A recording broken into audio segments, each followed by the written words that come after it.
everyone, and welcome to Songwoven, the Blackguard's Gallery. Talkback, baby! Yeah! We're gonna give this a cute name, like, I don't know, Songwoven Quarter Rest, or something like that. Can't call it a short rest because NatPod's already doing that. But you know what? It's a thing. We're just gonna you know what? We might just steal it. Who knows? Hello, everyone. Rest. Wait, what? Half rest. There you go. Yeah, that's perfect. Whole rest. 2 hours of talkback. Let's do it. I'm kidding. So, hello everyone. This is after the series Blackguards chat with most of the crew here. I am Tim Dontran, and I have been your stalwart narrator for the past 11 episodes. And, of course, I have with me here our motley crew. Say ahoy, motley crew. Ahoy, motley crew. Why don't we go ahead and go around the table and introduce ourselves very briefly and just kind of like what character you guys played? Hello, I'm Jenny. I played Daphne Kalinda. Hi, I'm Emma. I played Captain Aura. Hey, I'm Kevin, and I played the ever-elusive Humphrey. His birthday. It's also his birthday. Kevin's never gonna play with us. I didn't know I would get this far. Oh, gosh, I'm sorry. I'm so sorry, Kevin. One day you'll be right. And One day we don't get it. yeah, and I'm Albert Whites. I played Zachariah Boreas. Shut up. Stop it! He just said his name. What's going on? So do you guys know how many hours we played the Blackguards for? Oh No. gosh, how long? Come with the stats. 24? Only 24? Oh no. No. 40. I'm gonna say That's 40. I say- closer. 52. Little over at that case. We Little played old- almost 50? Oh my gosh. We played over 46 hours long. Oh wow. Holy shit! Oh my goodness, time And flies. for context, Lanaya Expedition is 50 hours and 30 minutes.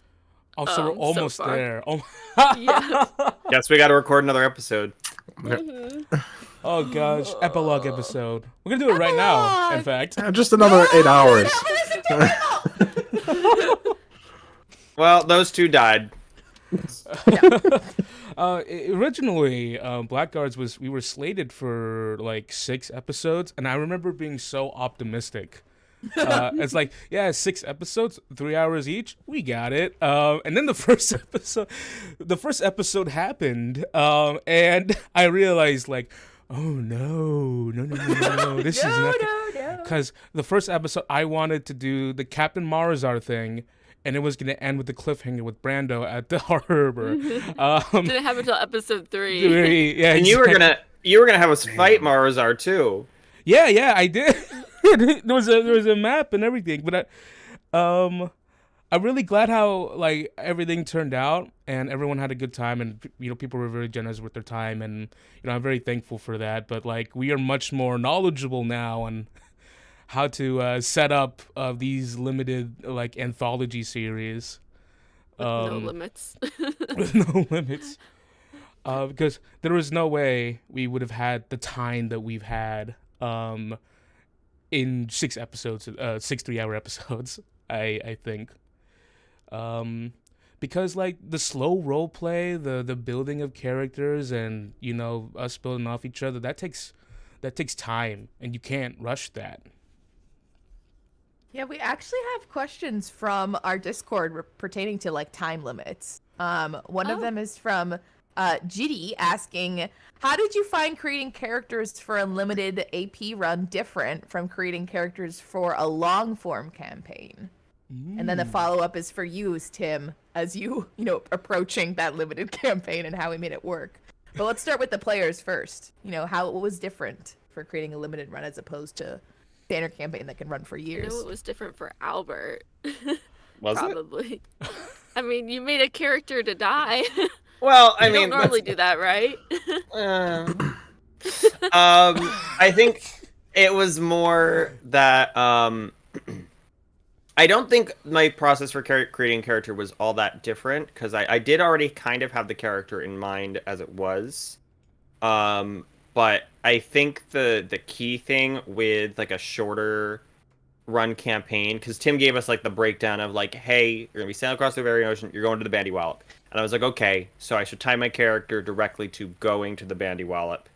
That way I have that through line goal already there. And it didn't help that I already also had an ending in mind too. But but that was my thing, is just make sure the character is tied very directly to the plot, as opposed to like with a regular campaign, you can kind of just be like, you know, you want to tie it into the world, but you can kind of come up with whatever, and then the DM will fit you in somewhere. But yeah, I was like, main plot, focus on it. Mm-hmm. Yeah, I don't feel like I really took that much of a different approach either. It's just that it was different preparing for the game because we had a set time limit, and so there was a lot going on, and it was right over like the Christmas holidays and stuff too. So we had time to try to get, not a ton of time to try to get all the art, to try to get everything ready. That was kind of crazy. And I, like, usually how I prep for Timmy's game, since Timmy and I talk all the time anyways, is I just tell him all my ideas, and then they build up that way. And so, like, Daphne, though, I think I said this in the last one. I don't know if it's the one that we lost a talk back with me and Albert, or if Yep. it's the one that I did with Emma and Albert that did go up. But it was like, I went into it like I knew I wanted Daphne to be like the serious, kind of type. But it was like, I was not sure if it was going to lean more silly or more serious for sure, until I met the group, and I was like, I'm not going to settle Daphne's personality fully until I'm with the group, because I don't want to go too serious that like it's like, too harsh, too mean, if the group wouldn't like that. And then at the same time, I also knew that would probably not be as fun as being able to be made fun of a little bit. I feel like she didn't go fully in either direction. She really settled in the middle where she gets teased and made fun of and stuff too, but she still gets taken seriously. So that's basically what I did. What about you, Kev? For me, well, there was a lot of first times there. I've never had a character that was that high level, had an established backstory already, Same. and also it's the first time I approached character creation the way with Timmy and Jenny, with all the questions that were asked prior. I feel like it should be a norm, but it was like really cool to have them early on. But Humphrey kind of was very malleable in the beginning. I kind of played off everyone else, and he didn't turn out at all to what I had intended in the beginning. But I feel like it was okay. What But did yeah. you intend? Okay, he was excellent. No. I don't know. I wanted to have like this caring, like dad type character that was just like, oh, have some cookies all the time, gentle giant, which he kind of was, but not really. Like He's that just wasn't kind of his a more main role. reserved version of that. Yeah. Yeah. Which is so sweet. Oh gosh, real quick, me and Kev had spoken before, and you had like two different ideas for a character, and the other one was a very, very drastically different idea, and I'd be so curious if you played that character, how it would have turned out, if you would like to tell everyone what that idea was. Oh yeah. My other idea, which I didn't go for, was a character that was super crazy, like absolute madman, explosionist type of. I don't know, basically what Squee and yeah, if you combine that, another like small feral goblin character that's just like bombs everywhere. And I didn't choose that because I feel like Humphrey had more place to grow, whereas the other one was already like set in stone and there wasn't much you could change about it in a way. That's smart. Yeah. Yes. Also, Humphrey caused the wedding, so you know Yeah. That's true. that wouldn't have happened without Humphrey. Imagine if you got married with The other character could have crashed the wedding. Well, I would That say would- like it's interesting that you didn't see Humphrey as like, he's like, I guess he was kind of he was like the fuzz. Like he was like Yeah. he was always one who's like, all right, who needs a snack? Like it's snack time. And everyone was like, who need a snack? He was the like sweet but stern like uncle. Yes. Yeah. Like he was like really sweet unless you like hurt his family or Well, came into see, his kitchen. That's what I actually really liked about Humphrey is that he was like, yeah, I'm sweet, but fuck with my people and see what happens. I just wonder how many times like crew members like just come to the kitchen like crying about something and it's just like And then Humphrey's quietly like, I'll handle it. Yeah. I think go ahead. I was gonna say, what's it called? People would come to Humphrey with his problems, and he would just keep quiet because he already knows their problems because he was in the room when that He was happened. there. Oh no! But he's just like, I'm not gonna say anything and just let him talk. I think it's like I think it's really great how like everything turned out because like we did say, like Humphrey has that very like caring and like the uncle, the very caring uncle dynamic. Hey everyone, eat your snacks, make sure you're all like fed. I know we're in a very tough spot because Remember to hydrate. we didn't plan like the found family dynamic before. No, I was gonna say. It all came to during the course of the game, and Humphrey like slotted right in, and like I found Humphrey was a very compelling character because up until like when you guys got to Onera, it's like not much is like really known about Humphrey. He's caring for the crew and he's doing all of this, but no one truly knows about like what's going on with him until he starts unveiling like little details about like House Castell, and things like that, and then you all begin to find out about like, oh, he has like this very close relationship with this certain house, and it's like everything's coming together. I remember like Kev had mentioned out of game that Humphrey's like destiny was like revenge, and people were like, "What? What do you mean? What? Who did what to Humphrey? What's a little bastard?" Was that a bastard? But yeah, Humphrey really did like in Humphrey's section like towards the end. It was like I don't mean to be cheesy here, but it was like a sneak attack. It was like all just coming in at once, and it was. I found it to be really compelling. I really loved Humphrey. the only truly secretive person on the ship in a way. Yeah. He showed up at the very end of the campaign and was like, "Hey, by the way, I'm the main romantic lead I was in gonna this say, campaign." It was like, after that was the biggest surprise was how much People were of a fiending for romantic Humphrey. he was. And then I was like, okay, cool. So next game, I'm gonna romance Kev.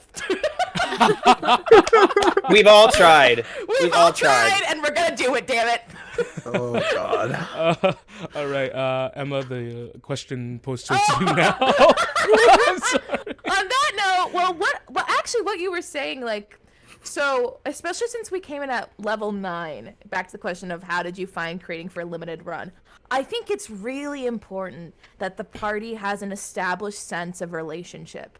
Even if, like, for example, Zach and One-Eyed Jane joined a little later, everyone is on the same page. Because I find that with campaigns, especially if we were level 1, whatever, you can fuck around more, you can take time to figure out ideals. But since we were coming in at level 9 and we had a common goal, like, we all had to be on board with each other. But, you know... Oh god. You guys. But, you know, like, we actually had to genuinely care. Like, no one could really play the loner character. Or if you did, you had to find your little moments, right? And then you'd, like, come back in and drop back in. So, for me, that's what I really realized, like, oh, this is huge and important, is, like, make sure that, like, the team has an established sense of, like, community when you're going into this game. Otherwise, if they don't really care about each other, the story's not as compelling. Absolutely. Yeah. And you made that way smoother than it would have been otherwise. It could have been like, everyone's amazing, but like we talked about this before too, is that like you had a very clear sense of everyone, and like, looking back at like your impressions of people from like the beginning of the show when you're talking to Clarence about it, for example, versus in that, like, that initial impression you had of everyone was very good, very accurate for like having just met the characters and only just talked about them out of character a bit. And then I compare it to the end of the show where you gave your speech and it's like way more honed in, even though the first one was good. But then like from the beginning, and I mean, like I've said this a million times though, like one of your biggest strengths as a player that I like is how good you are at pulling people into things and lifting other people up. But like we've talked about it before, we were like, I don't like you being captain was like the best decision. I don't see it with anyone else like right now. Like in my mind it's like absolutely like the foundation of everything was like Aura, and by extension you, of like counterpoint. just no counterpoints. There's no debates here. No counterpoints. Clarence. No, I will say. Hold on. Let me say this. So I will say this: the sense of family and morality, I shit you not, all stems from Clarence, and that's Tim giving us strong NPCs to build off of. Because Clarence, in his little bio, before we even played, said he considers the crew a family, and that locked in, right? Another thing is that Clarence is just like I didn't realize how important Clarence was to Aura until we got to that point where like Tim was like, and Clarence isn't there. And I'm sitting there and I'm like, oh no, the entire trajectory of, she's gonna be evil now. Oh no. Because she's been shown an example of, that's right, good things can't exist in this world, let's burn them all down because Clarence didn't make it. So like all this goofy stuff. But what I'm saying is like, I think having having that and having strong NPCs to build off of, right? It's not just the players, it's the narrator as well that we're building off of, really forms a coherent team that even if they argue, even if they fight, even if they disagree, they're still going to work together and care about the other person, like their stories. Another thing Clarence was really good for in the game, serving a role in for the narrator's sake, is that, obviously that we're not actually sailors and things, and we don't actually always know what we should be doing. And whenever we freeze up on like telling people what to do, Clarence usually was the one who said, yes, let's do this. And it's like, cool. And it doesn't give anyone the chance to like not look like they know what they're doing. That we still look like we know what we're doing. But obviously he does too, and is able to drive it forward, and everyone's like, yes, we agree. That's what I was about to say. Clarence is very much Tim's helping hand of being like, okay, everyone. like it's Clarence was Tim reaching in and being like, guys, whether it was like check-ins, just little ducklings. We have 4 episodes left. Hey guys, we don't have much time. We got an audience, guys. So for Tim then, how did you approach, this is segueing from GD's question from the players to you now, how did you approach preparing a limited campaign? What was your thought process behind managing 6 character arcs into a coherent short storyline? First of all, wonderful deflection for me complimenting you. I had a whole page ready. Thanks. Fine, I guess I won't talk about how, like how much you're an amazing player and how it brought us all together and stuff, and stuff like that, I guess. Okay. Emily, you missed it in the last time. We were saying how never mind, come back to me. Anyway, the question was... Yeah, and we were talking about ducklings, and you know what? That's exactly what someone would say if they played Momo Duck in Can Do Duck the Musical. Anyway. I'm taking all of that shit off my website. You already have notes about it, Emma. I already have notes. I'm written everything down.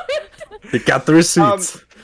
I remember what I wanted to say. I was going to say that I I knew that like Emma was so like honed into the characters already because episode 1, like the Zach like saw the compass or whatever, and Emma was like, "I knew it," and I was like, "What? What do you know? Because I don't." What theory did you make about my character? Because I don't know.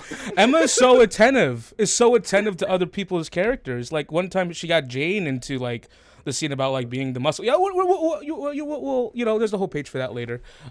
Your page. Fuck my page. Pages. I'm kidding. Answer the question. All right, what was the question? The question was, how did you approach preparing a limited campaign? What was your thought process behind managing 6 character arcs into a coherent short storyline? Because I think that's one thing that we were, at least me as a player, was like, holy shit, how is Tim doing this? You know, how is he weaving all of these so, like, you know. Interesting. Yeah. That's just something I do like a lot as preparing like any game is like, how am I going to get people, like how am I going to make this compelling for everyone at the table? And you know, the simple answers like bringing people's like backstories in and stuff. The thing about like the setting that we could greatly take advantage of, and the thing is about like the character creation process that we communicated a lot through, and we you know, I communicated a lot with the players, is that like everyone's like backstory stuff was in close proximity, and not only was it in close proximity, it was coming to them, and in some cases, in Zachariah's cases, you were going to it, which is like that. I think that's how you make it like compelling for everyone, because I would hate for it to be like you know, one person didn't get anything explored, or one person didn't get like a backstory, like anything in, or didn't have a scene. Most of you had stuff in an era. One of you, Daphne, was in a Hondor, and you had an overarching thing from your backstory that can follow you anywhere. And Zachariah was like, you know, the heart of the adventure and going forward, and you know, the winds of the sails, and everything, which is like creating a compelling story. Like you have to communicate with your players, have them understand your setting, and then they will fill in the details, and they will like comply, and they'll just make something great. And during the course of the game, you just have to fulfill like what they put out for you.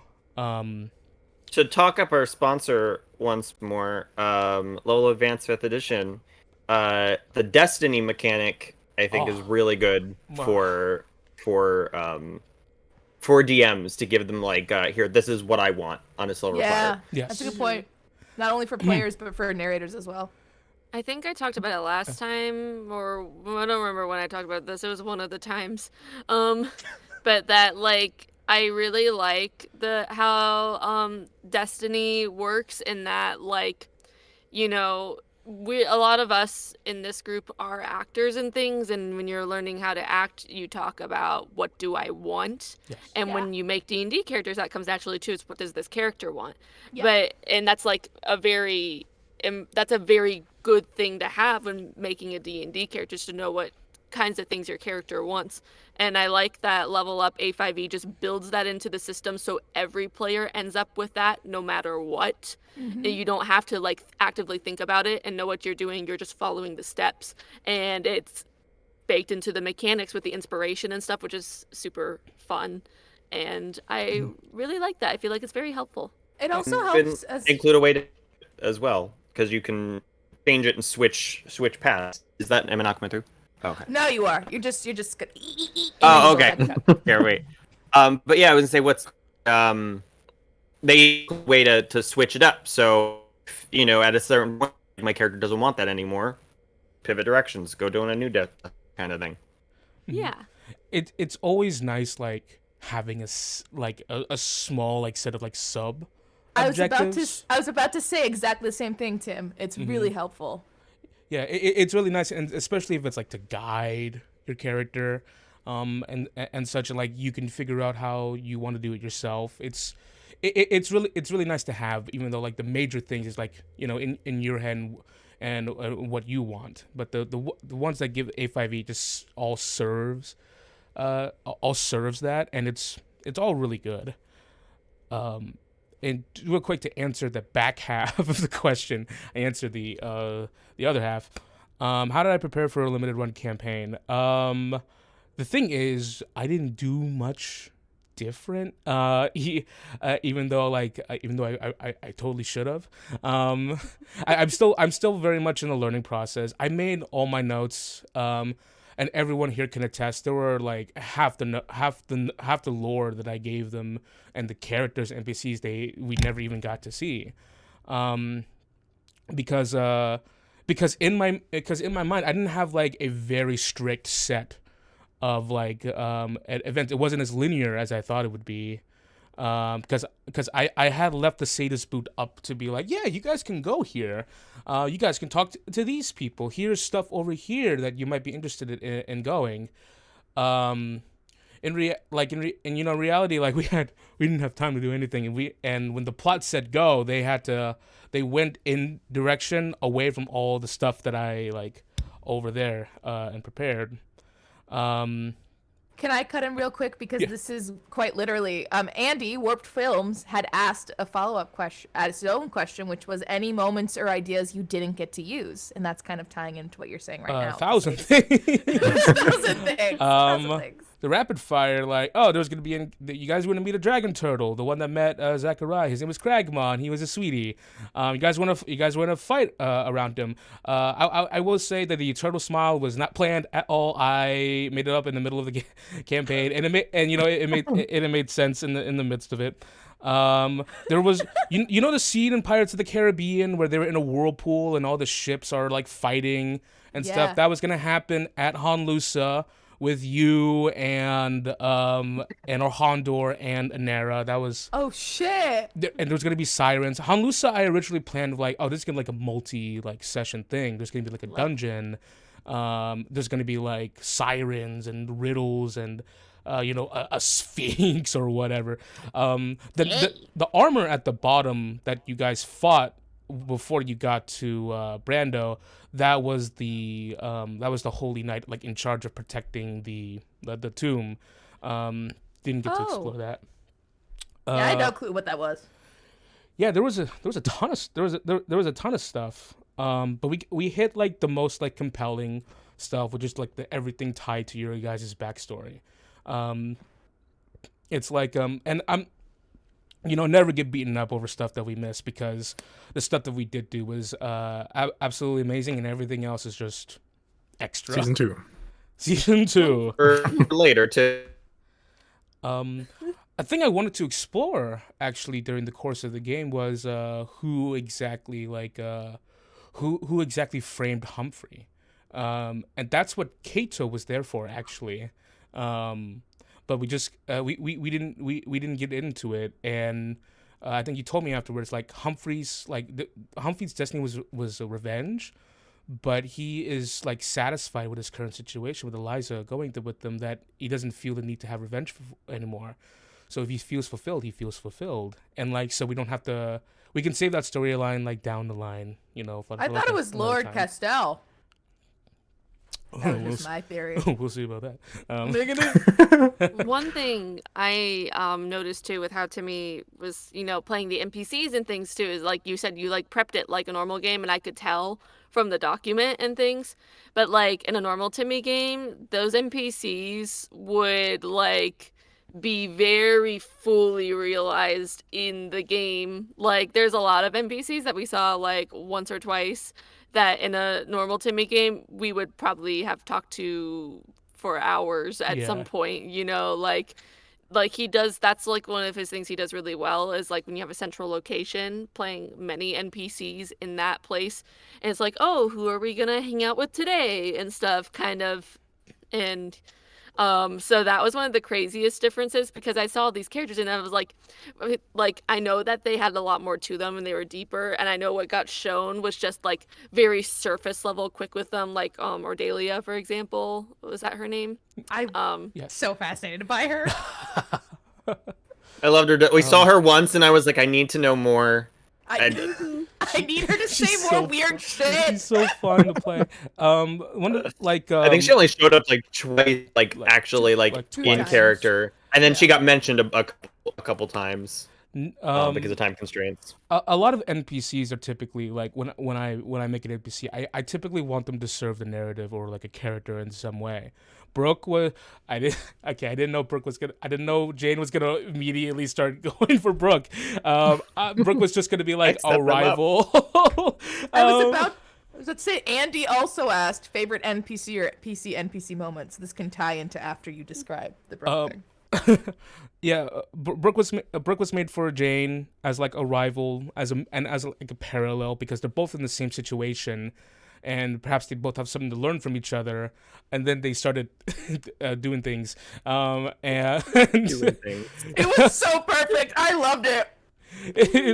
it's like it comes to me too because like I don't think about romantic stuff that much. I don't build a character for like this could be like strictly romance.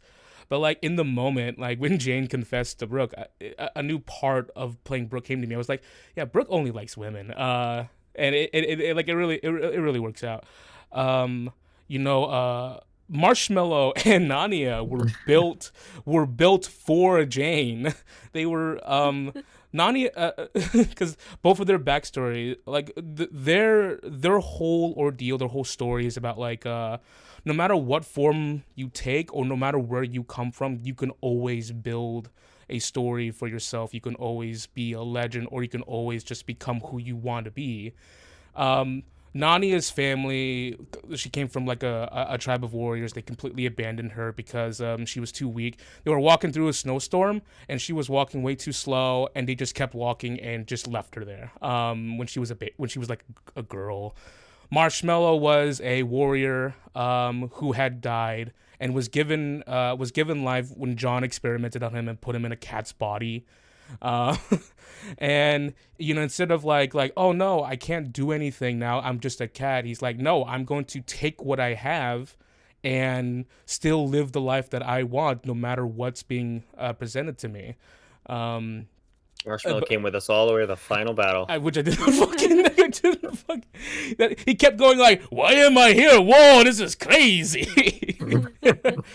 But yeah, favorite PC NPC moments. I have 1,000 favorite PC moments. The wedding, everything Daphne says in the last episode, the deal. I can name a billion PC moments, and I get really hesitant on naming favorite NPC PC moments because then I would have to be like, man, I'm pretty good, guys, aren't I? You are, though. Which you should. So who's your favorite NPC? My favorite NPC, gosh, Clarence for one.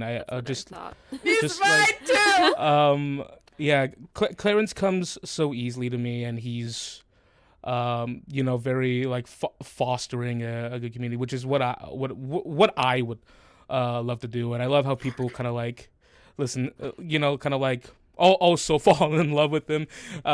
In a way, I did when I threatened that he would die. Emma, I was informed via rock through a window that if he died, things would not have gone so well. I've threatened to quit multiple times when Clarence has been threatened to be killed. So yeah, that's where we're at.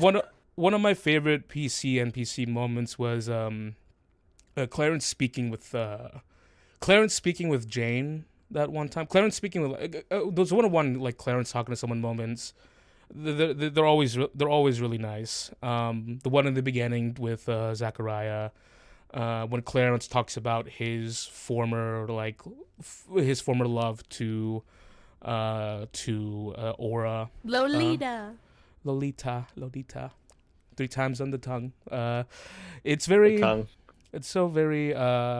Clarence is good. Roland was one that I didn't expect to get to a point. Like Zachariah and Roland actually had like a bromanship and really became like really close and affirm with one another.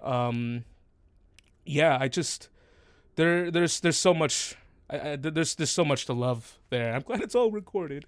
Yeah, Yeah. What was everyone else's favorite NPCs or NPC moments? Give Tim a small break. Give a little break. No one can think of it. I already said mine's Clarence, because literally what I realized, and it was when we got to the scene where One-Eyed Jane told Aura we have a captive with Micah. And I literally remember, because Aura, like, I say this with love, she's a very manipulative character. You know, she's very intelligent and she's very charismatic, so she knows how people work. So she has to, like, be careful not to use it on people she loves. But literally, I remember her, like, okay, we've got a captive, and, like, we just had the crazy shit go down where we had to split the crew, and it was traumatic and not fun.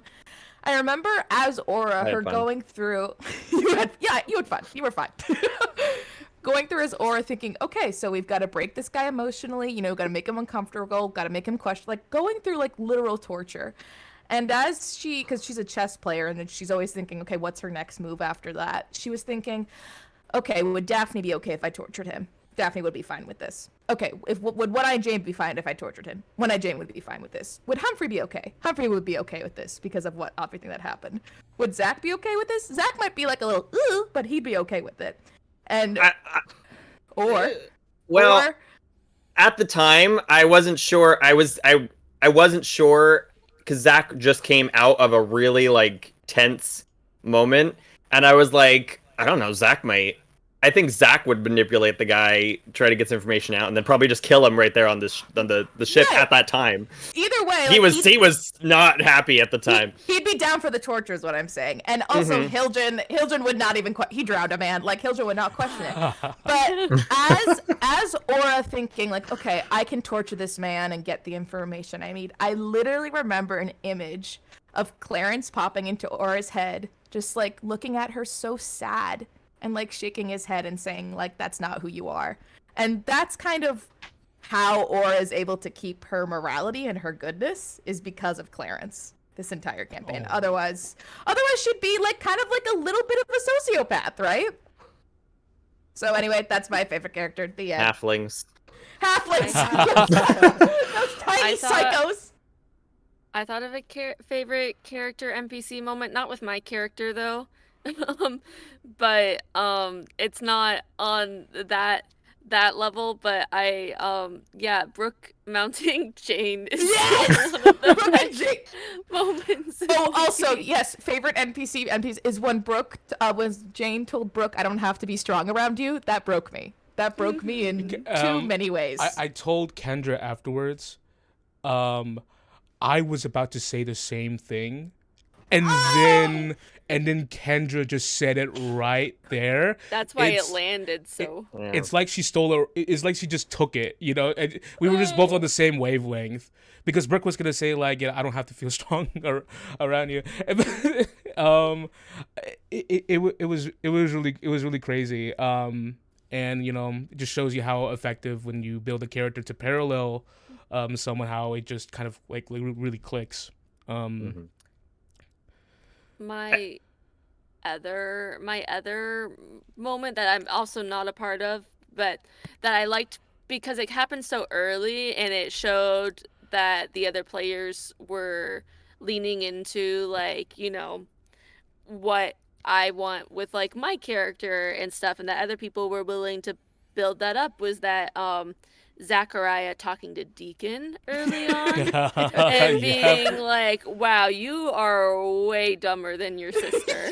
You're dumb as fuck. And your sister is way cooler than you. I really liked that, like, and I thought it was really sweet, really early on too, because you know, we don't know fully how our characters are going to interact with each other yet at that point too, that it was exciting to be like, oh yeah, Zachariah is, like, very much on Daphne's side, like, because of course he would be against Deacon, but like, you know, that like, you know, really defensive, and that was sweet. And who was your favorite NPC, Jenny? I don't know. I think your dad. He was fun. You liked Little Antos? Yeah, he was really funny.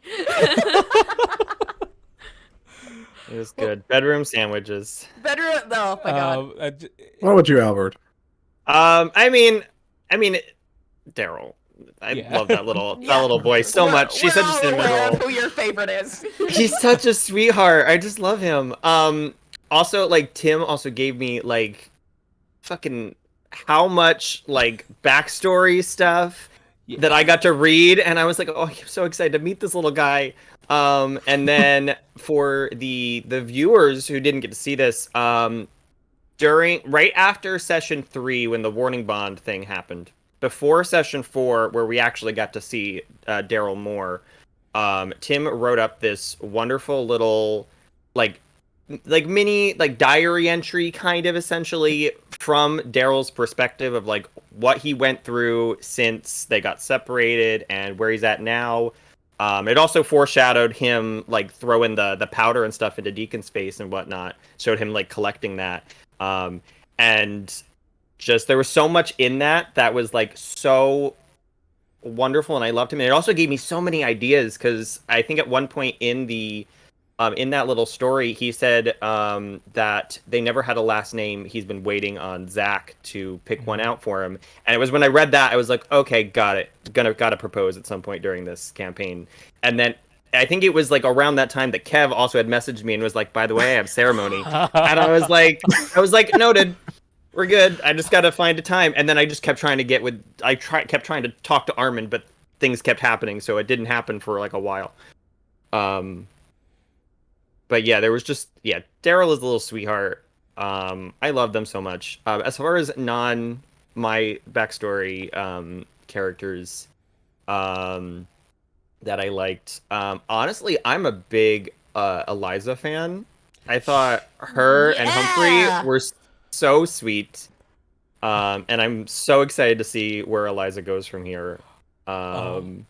She's someone I'm very excited for in the future. I'm so excited. Tim also plays like demure women with like stuff under the surface so well. Yeah. Like I'm like, how does he do it? Because I can't. Like, you know that this woman's very elegant and ladylike, but underneath she's got so much shit going on. You know. Mm-hmm. It's so funny because like Timmy's first game, there were like no women in it, and like because he was too nervous, about getting it wrong. And then when he decided, like he started branching out, like I think like so there still weren't that many women in Southbound, the second game, but there were some, and they were good characters, and I liked them a lot. And then like by the time we got to his big Ira Bryn game after that, there were like so many, and so many of the villains were women to like compensate for lost time and things. Listen, and they were scarier. Yeah, all of my most scariest villains are women because I have my big dum villains as men.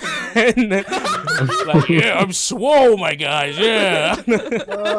Jeez. Speaking of one other woman NPC that I really love, I'm a big Nania stan as well. I can't explain how often I'm just like at work, just minding my own business, and I'll just be like, "Oh yeah," while I'm doing it.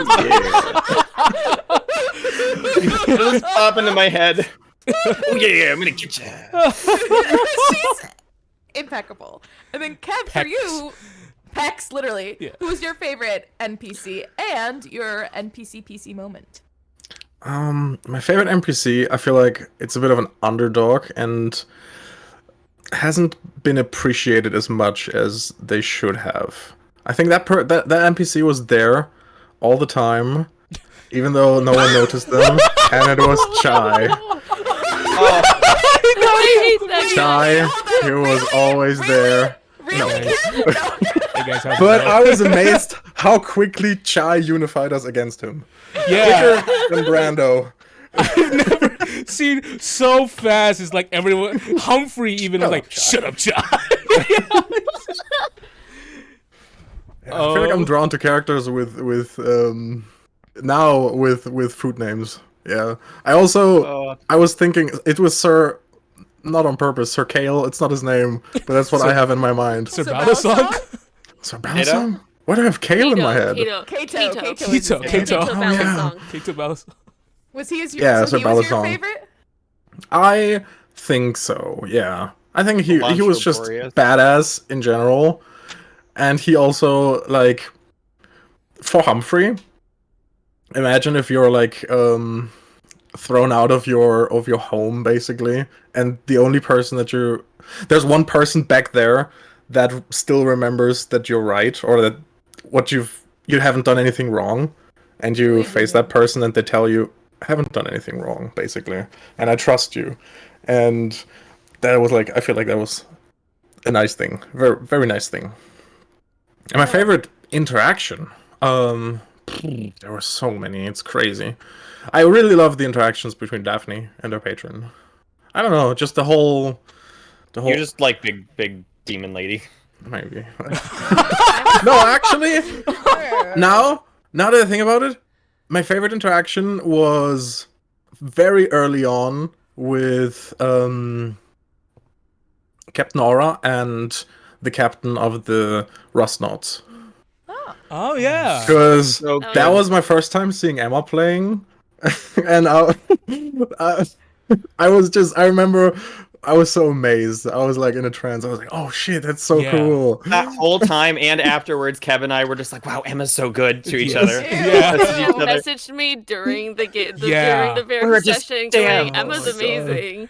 Um, I was like, You were- I know. You broke out footsteps. You broke out like Mm. 3 other metaphors, It's- like riddle metaphors. You Yeah, while did the, playing the theme chess of the in your game. the head. dick The- measuring contest.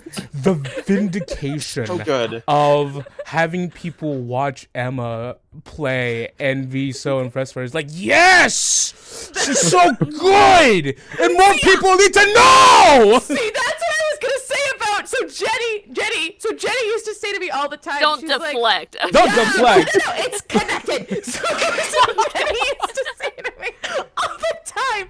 Jenny would say, "I just love introducing Tim to people because then they get to see like how good of a narrator he is," and that's how I feel now. Because I'm like, "Oh yeah, you want to come play with Tim? Come play with Tim. Come play with Tim. Come play with Tim."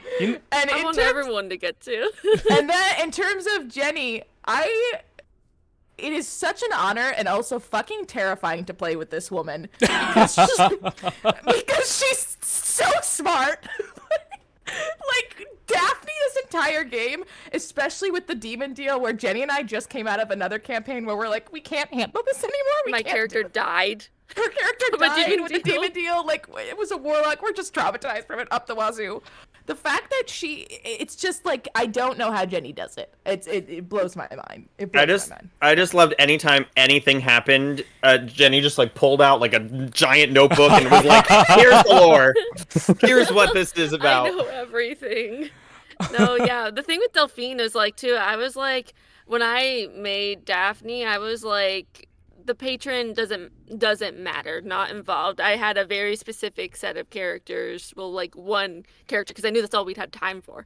There was one character to focus on. So Sure, we would. And I thought if there'd be more characters related, it might be like Navy related. Like technically Brava is connected to Daphne. Timmy and I talked about it more later, that I think in the game I said that she didn't know her that well, but they were around the same age. So actually when they were entering the Navy at the same time, they were like at like boot camp together essentially. So they do know each other pretty decently. They just didn't get assigned together when they left. And stuff. So like Brava could have been a thing that came up, for example, and her father, things connected to her dad could have come up. But I knew, like, I gave Deacon as like the one thing to focus on, and he was pretty straightforward too. He just wants to kill his sister. And The he's terrible, but the line where Daphne said, like, if your mother created you, she should have died, or something along those lines, Yeah, was truly, we were all sitting there like, I don't you think she I don't would've think loved Daphne. you, then she doesn't deserve to be alive. Yeah. that's what it was. And we were all like, Daphne is goth girl. I cannot don't- see it any other way. I don't think Daphne said a single thing in the final episode that didn't make us all go.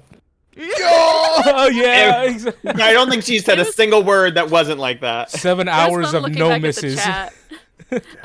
I had a show that night, so I couldn't listen, but I went back to the chat the whole time, and it was fun to see people react. It's just, for some reason, it's just very brain turned on with Deacon of like all the wit. Lethal. Timmy kept being like, "Why does Zach keep quipping?" And I'm like, "But Daphne's right there. She is the real quipper." Yeah. Daphne's the lethal one. She's the one. Like Zach's like, oh, he's adorable, and like he's got the great ones, and then Daphne's like, to the heart. Daphne's like, I'll just murder you. I'll just kill you off the bat. Deacon's entire character is showing up and loudly announcing, "I'm dumb as fuck, guys. What's up?" I love during the middle of the battle, like Zach was like, "Deacon, I forgot to tell Daphne what you wanted me to say. I forgot it immediately," and he was like, "Yeah, I forgot it too." Yeah, me too. There was one thing one thing I had baked into Daphne. I think I told you guys outside the game that I had one prepped, but basically, she had a illusory script that she would use when Deacon's like chasing her around to different ports and things that she would put up that only he could see to like taunt him. And I had one prepared for him. I was going to do when we got to that dock like south of Orhandor. And that I was going to do, but I didn't get the chance to because he was there already. He was already ahead of us. But I was going to put like a hangman, because he's called the Leviathan's hangman, and it was like the spaces, the word that's in there was premonition. He wouldn't have been able to figure that out. Yeah, though. exactly. No. He was gonna be like, "What? A promotion? What does that? Am I getting a promotion?" Too large a word for that man. Too big Yeah. word. Hey, So we were Daphne. joking about that. Hey, you dumbass! You spelled promotion wrong. Yeah, I did like an E and stuff. Another quick question. Sorry, I'm just going through. I'm trying to get through all these You're questions good. because they're You're so good. good. How many times, this is for Tim, back to Tim.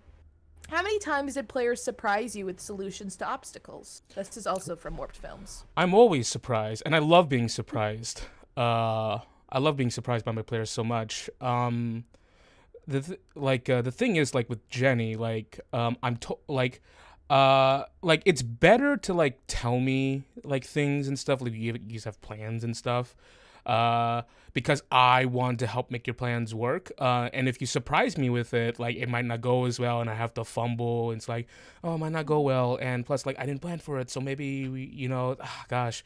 But like I'm always surprised by my players. Not like solutions to Well, there is one very large example of like I was like, oh, that's happening this session. Was like Jane was like, hey, I'm gonna kill my dad. I'm gonna fucking murder I'm gonna commit patricide today. Let's go. Today, right here, right now. Because I was like, well, Lord Creston's been built up to be a pretty large character in other games. It was created from Kendra's backstory, and she was very giving and very into the politics and stuff. She was so great to have during character creation. And then it's like, okay, now I can start like setting out the roots for Crescent to be in these other games and like make it a part of the world. And then Kendra's like, I'm gonna fucking kill his ass. I'm gonna Zachariah keeps jumping off of shit, which always really gets me too. I'm like, oh, you're doing. I loved what's it called when you were like, are you gonna drop the compass into the ocean? And I was like, no, I want to keep it. I'm gonna jump into the ocean myself. I was like, duh. oh, okay. Rammed a ship into I was ready to another swim ship. all the way down. Humphrey stole that stuff from Captain Marzar, which turned out to be like, oh, it was really cool. It led to some great I can use this opportunity to give you guys information. And that belt came in handy too. Yeah, give you guys And really the potions too at the end. Yeah.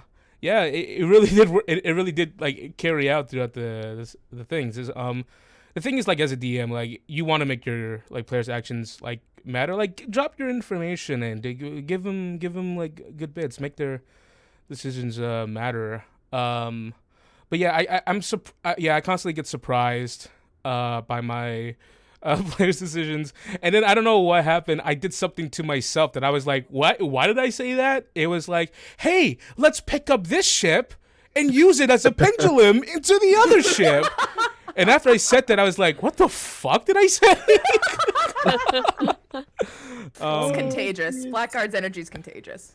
What's it called? I know. I think we had talked about it last time. I know. The wedding was a surprise for you. Oh, that yes. Kevin and I had That was a cooked up, which We were going overtime already, and Victor had a set leaving time, and then he kept pushing it back. And but we were like, we have to do this. We have to. We have to. My mindset going into that was like, okay, we have to hurry. I have to get like Jane and Humphrey to do their things, and we have to skip an era. And then the wedding stuff happened. I was like, we got to give this all the time it needs. Fuck everything else. Yeah. So here's the thing is, Tim, I literally like sent you messages. I was like, I want Armin to make me a ring and I want to have it engraved and everything. And I was like, surely he knows what this is for. Nope. I thought, oh, cool, ring of like protection. Oh, sweet. No, it's I cannot detail more how unromantic my mind is at times. See, Tim says that, but then in the very first session, once again, you were like, I want to explore you That later doesn't tonight. mean that's just something that's so sweet. It's so sweet. That's from a sweet perspective. Jane, come into this bedroom, take off your shirt, get on the bed. Because I want to ink you. Well, okay, I want to explore your personality. That's not it. I want to rabbit. Wait, no, that's not what it means. Shit. Next segment. Into another question. Wait. Quick segment. No, Tim, you don't get to defend yourself. No. Quick. No, I'm not defending myself, even though I should. We're going on to another segment. Okay. This segment is called Wheel of Names. What? All right, I is this? have here a wheel of names, and it's going to land on one. I'm going to spin it, and it's gonna land on a name. Hello? Huh? Okay. Brooke? Okay. Ooh, okay. Ooh, shit, that's not good. I'm gonna write that. What? Not good. I'm gonna write that down real quick. She just die? And that's the end of that segment. Emma, what's going on next? What the fuck is going on, Tim? See, this is why I love you, but also what the fuck is going on? Okay, so in terms of relationships, because that turned out to be, I didn't realize it was gonna have such a huge, plot point of the story of our story time together. How do relationships? I think this is from you, Albert. What? Was this question from you? How did the relationships between characters? No, that was a Victor question. Okay, Victor question. How did the relationships between characters, romantic and otherwise, influence your storytelling and preparation during the campaign? Gosh, yeah. When you build character relationships and the NPC becomes closer, they become a part of the player character and their story. It just because there's so much more it greatly influences like scenes going on and storytelling. And such, because all of a sudden you have someone you consider to be like one of the most important people in the world. The player characters though, like I fucking love it so much. When you guys get closer, and I'm trying to calm down, so I try to I get all fucking philosophical for no reason. I'm like, yeah, you're sitting under the tree in which you've planted, where you see your family, and on the inside, I'm like, I'm getting married. And was the only relationship that was planned? Was it just Daryl and Zach? Yeah, that was none of the others were planned, right? That was the only one. That was the only one that was planned. And I knew Eliza had like strong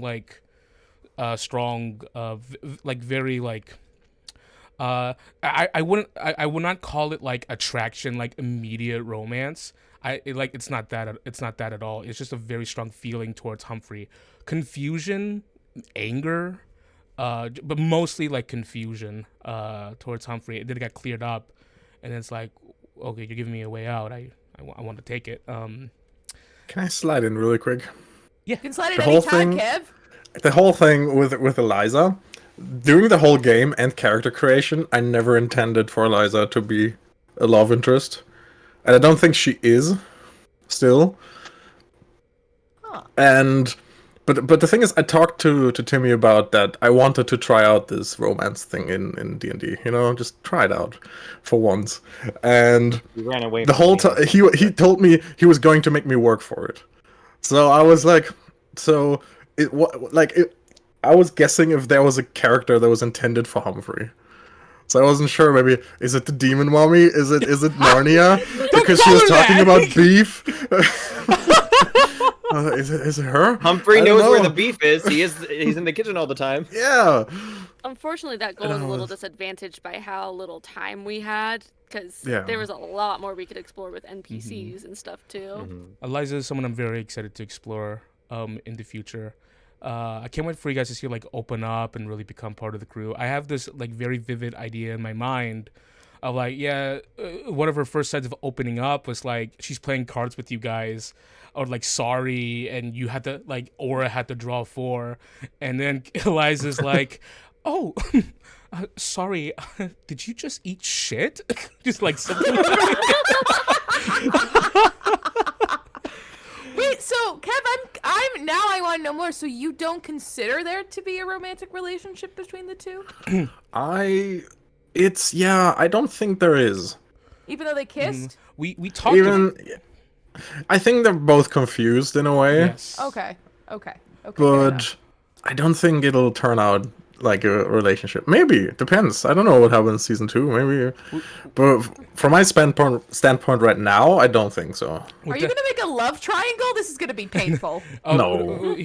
No. This is like Eliza's perspective. It's like it's like I have strong feelings towards you. I don't know if it's a love, and like for a very very long time I haven't like made decisions for myself. You know, really, I've been making decisions for others, and now I'm being put into this. I'm being put into this completely new situation. Humphrey's the only one I really know, who I'm really close to, besides Kato, who was married before. She's got to like figure out who she is still. It's like I'm out of a loving, a married, Yeah, she's whatever. Yeah, she's been abused. Yeah, it's like, do I continue doing that? I was taught like, oh, that's supposed to bring me happiness. Do I have to keep doing that? And it's something that she needs to find herself in the process, because she's in this completely new scenario where she's like much more healthy and can actually bloom into who she wants to become. And like while in the moment it was like her acting on her very strong emotions for Humphrey, and like because they were very good friends, and Humphrey was a great source of comfort for her. I was gonna say also he's probably like the first person who's been genuinely like kind and soft with her, and like when you have that like impulse of like I love them, like someone's being decent to me, I love them, which is very sad, but That's the thing. That's why I feel like there could be a relationship, but it has to be coming from Eliza, because Kev as well as Humphrey doesn't want to exploit this how can I put it? This first genuine connection that she has, because there's no one else that she has a genuine connection to. Yeah. Sweetheart. And it's not like something he wants to exploit, because like it's always like he doesn't want to trauma bond just because of that. Yeah. What Eliza did in like that, it was like a response. It was like adapting, but like we'll see how things develop. One thing I know for certain though is that like Eliza and Humphrey will be like very close, very close, matter what. very very close friends. Like I still need to talk to you. You need to teach me how to throw knives. And also, how do I keep cutting myself when I cut an onion. Can you teach me how to like what's this? What do I do with like? You do the knuckles and then. Oh, do I punch it like with the knuckles? That's something I want to explore first. Like a big thing that I am a believer in. I fucking hate instant romances. Jenny can attest. Slow burn. All for the the win. fucking For the win. way. For All the right. win. Yeah, you have got to be friends. You got to be friends first. You got to know each other, and then you're gonna build your way up to it. Which I think would be the good way to go for Eliza. Yeah, guys, what was the question? It was about relationships, and then Oh. cycling back real quick. I think someone mentioned, Zach. Zach and Daryl were the only like pre-established couple. Yeah. It was funny. Victor and I, when we were talking before we played, he was like, "So like, do you think they're romantic? You know, do you think they're in love with each other?" And I was like, "Nah. Let's let's see what happens. You know, let's see what happens in game because one, it was just a lot. One, playing with a group of people who I knew I'd played with 2 of them previously. I didn't know the others. Right? We don't know what the dynamic's gonna look like. And I was like, let's just see what happens. And then that little bastard, of course, did what he did, and then it all tumbled down. After episode. Smile. After episode 3, Victor messaged me like, "Hey, could I have found a flower?" And I was like, "I know what's going on. I know what's going on here." I was a Lantos during that time. Wait, now a big question. This is actually an Emma question. So, Victor said, and Tim brought this back up in a chat on a stream one time. Victor said it was delphinium, and then Tim had typed in the chat, "Hey, you know, just remember delphinium is this flower." And then I messaged Tim. I was like, "What's the big deal with delphinium?" And he was like, "I don't know, delphinium, delphine." And so I was literally, what were you trying to imply there? Because me as a player, that's what kind of started my whole thing of like, all right, Or's got to take a level 1 warlock to like save Zach, was like very much like the weird impetus. But what was that connection? I'm gonna be completely serious with you. I thought it was just cute. Bastard. But like I love symbolism.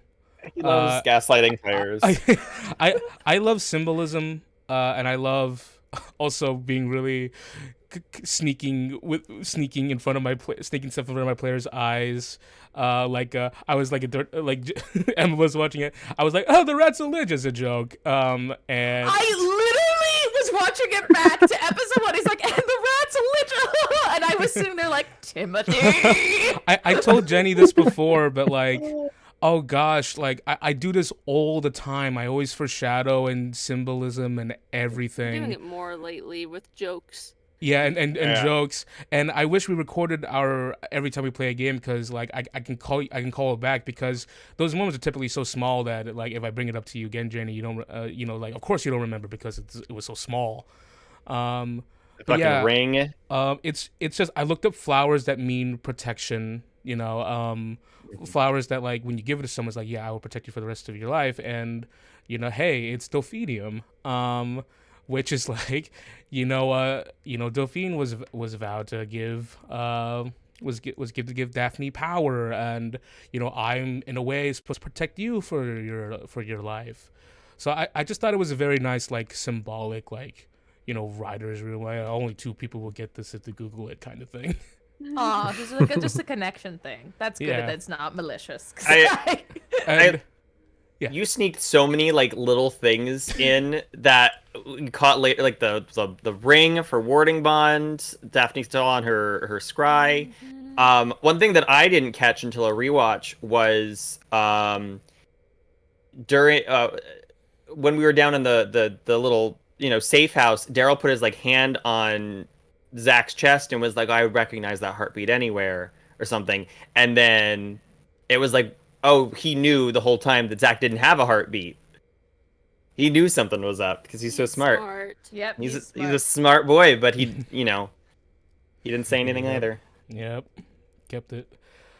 On the Zach train, I had a question. Which Yes. was for both you guys. First to Tim though. What made you decide as a DM to offer Daphne a deal with Zach? Like, was that planned or last minute? Definitely, definitely last minute. Yeah.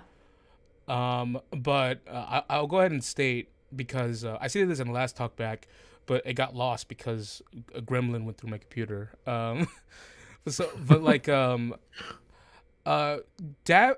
Delphine got the divine spark, and she was like, "Yes, that's sexy of me to do that. That was awesome. I did that." But there are contingencies, because she is a lore stuff. She is a person underneath the Raven Queen, and it's like, I got a divine spark, but shit, I can't use it or else I'll get into deep trouble. I can't like put this for myself. I can't like use any portion of it. I need to twist these events to make it that I'm still in control and I can find a loophole. And so she made that deal with Daphne and got into Zachariah. All about it, because that was her just trying to salvage. It's like, yeah, I I got this far, but I can't get past the end goal. So let me just set up extra time and to like do a little scheme. And then for Albert, was there a piece of you that was disappointed that Zach didn't die? So when I originally made the character, I told Tim, like, here's the two things I want. I want to swing from one ship to another, which I did. I swung a whole ship with me, so that was fun. And then the other one, I was like, I want to hurt the other players in their feelings. Yeah. I want to stab them in the heart, which I got to do multiple times, especially you, Emma, with the may I? So good.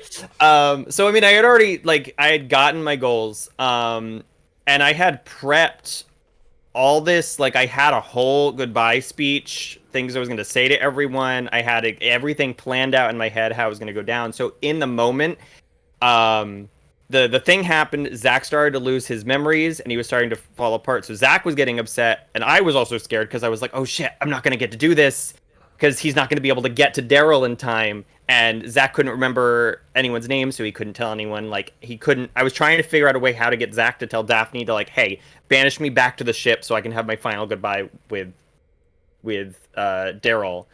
I was considering it. But he couldn't figure out a way. I couldn't figure out, and he couldn't figure out a way how to say it because he couldn't remember anything.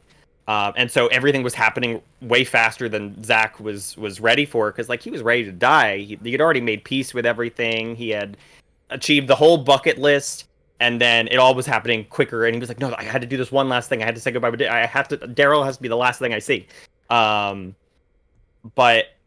in the moment, like, you could probably tell by, like, how, like, kind of somber Zach is, like, after we get out of the astral plane, and through the whole bit with Daryl going through Honlusa, it was like partially me and partially him, of being like, am I still gonna die? I don't know. I feel like I might. I don't know. So yeah, there was like a part of me that was like, man, I wish I wanted to stab you guys a little bit more. I wanted to kick people in the shins a little bit more. What you did was enough. I know. Was enough. I know. But then, like, watching it back, or, like, it didn't happen during the episode, but after we finished recording, and then I had my little cooldown D&D session immediately after. And then, like, as I was, like, lying in bed, I was like, that's when it, like, hit me. I was like, actually, this ending is way better. And I cried then. It was like happy tears. I was like, oh, because like the moment of them, like, running, you know, through Honlusa and looking around, and it was just so beautiful. And then it was also just like Zach being like, I had already made peace that I wasn't gonna get this moment, and now I'm getting it, and there is so much more that I still can do and live for and whatnot. So, yeah. So I was a little disappointed, but ultimately I was like, but this is actually way better. So it's all golden and it's good, and leads to so much more stuff. Actually, fun fact, because I had that ring of mind shielding, I was hoping, like, you guys would just kind of forget about it a little bit when the death happened, because when the ring of mind shielding, like, happened, we got it. I messaged him and I was like, okay, so are we gonna, like, kill off Zach and then his soul goes in it? Yeah, but, like, not mention it for a while, and then at, like, a stinger at the very end, Zach, like, messaged Daryl, like, in his mind, be like, hey, I'm here. I'm still here, by the way. Also, don't tell Aura, because she's gonna be really angry. I mean, maybe you should tell her, but maybe wait a few minutes. See Aura punching a ring on the ground. I was like, okay, we'll have the fake out death instead, and it'll be really sweet. And then I thought it would be really cute of, like, okay, so if we do a season 2 or whatever, I just love the idea of, like, Daryl being around and doing his thing, but Zach is, like, always with him in the ring, and is his little guardian angel, being like, if he's getting, like, chased by someone, Zach is like, go there, run up there, climb up that, or whatever, you know, just like his little So it was cute. Tim explained this once that I thought was really potent. That death doesn't have to be like the final answer for a character, and I think we talked about how he feels about, I can't remember, Tim, you can quote me on it. It was back for Lanaya actually.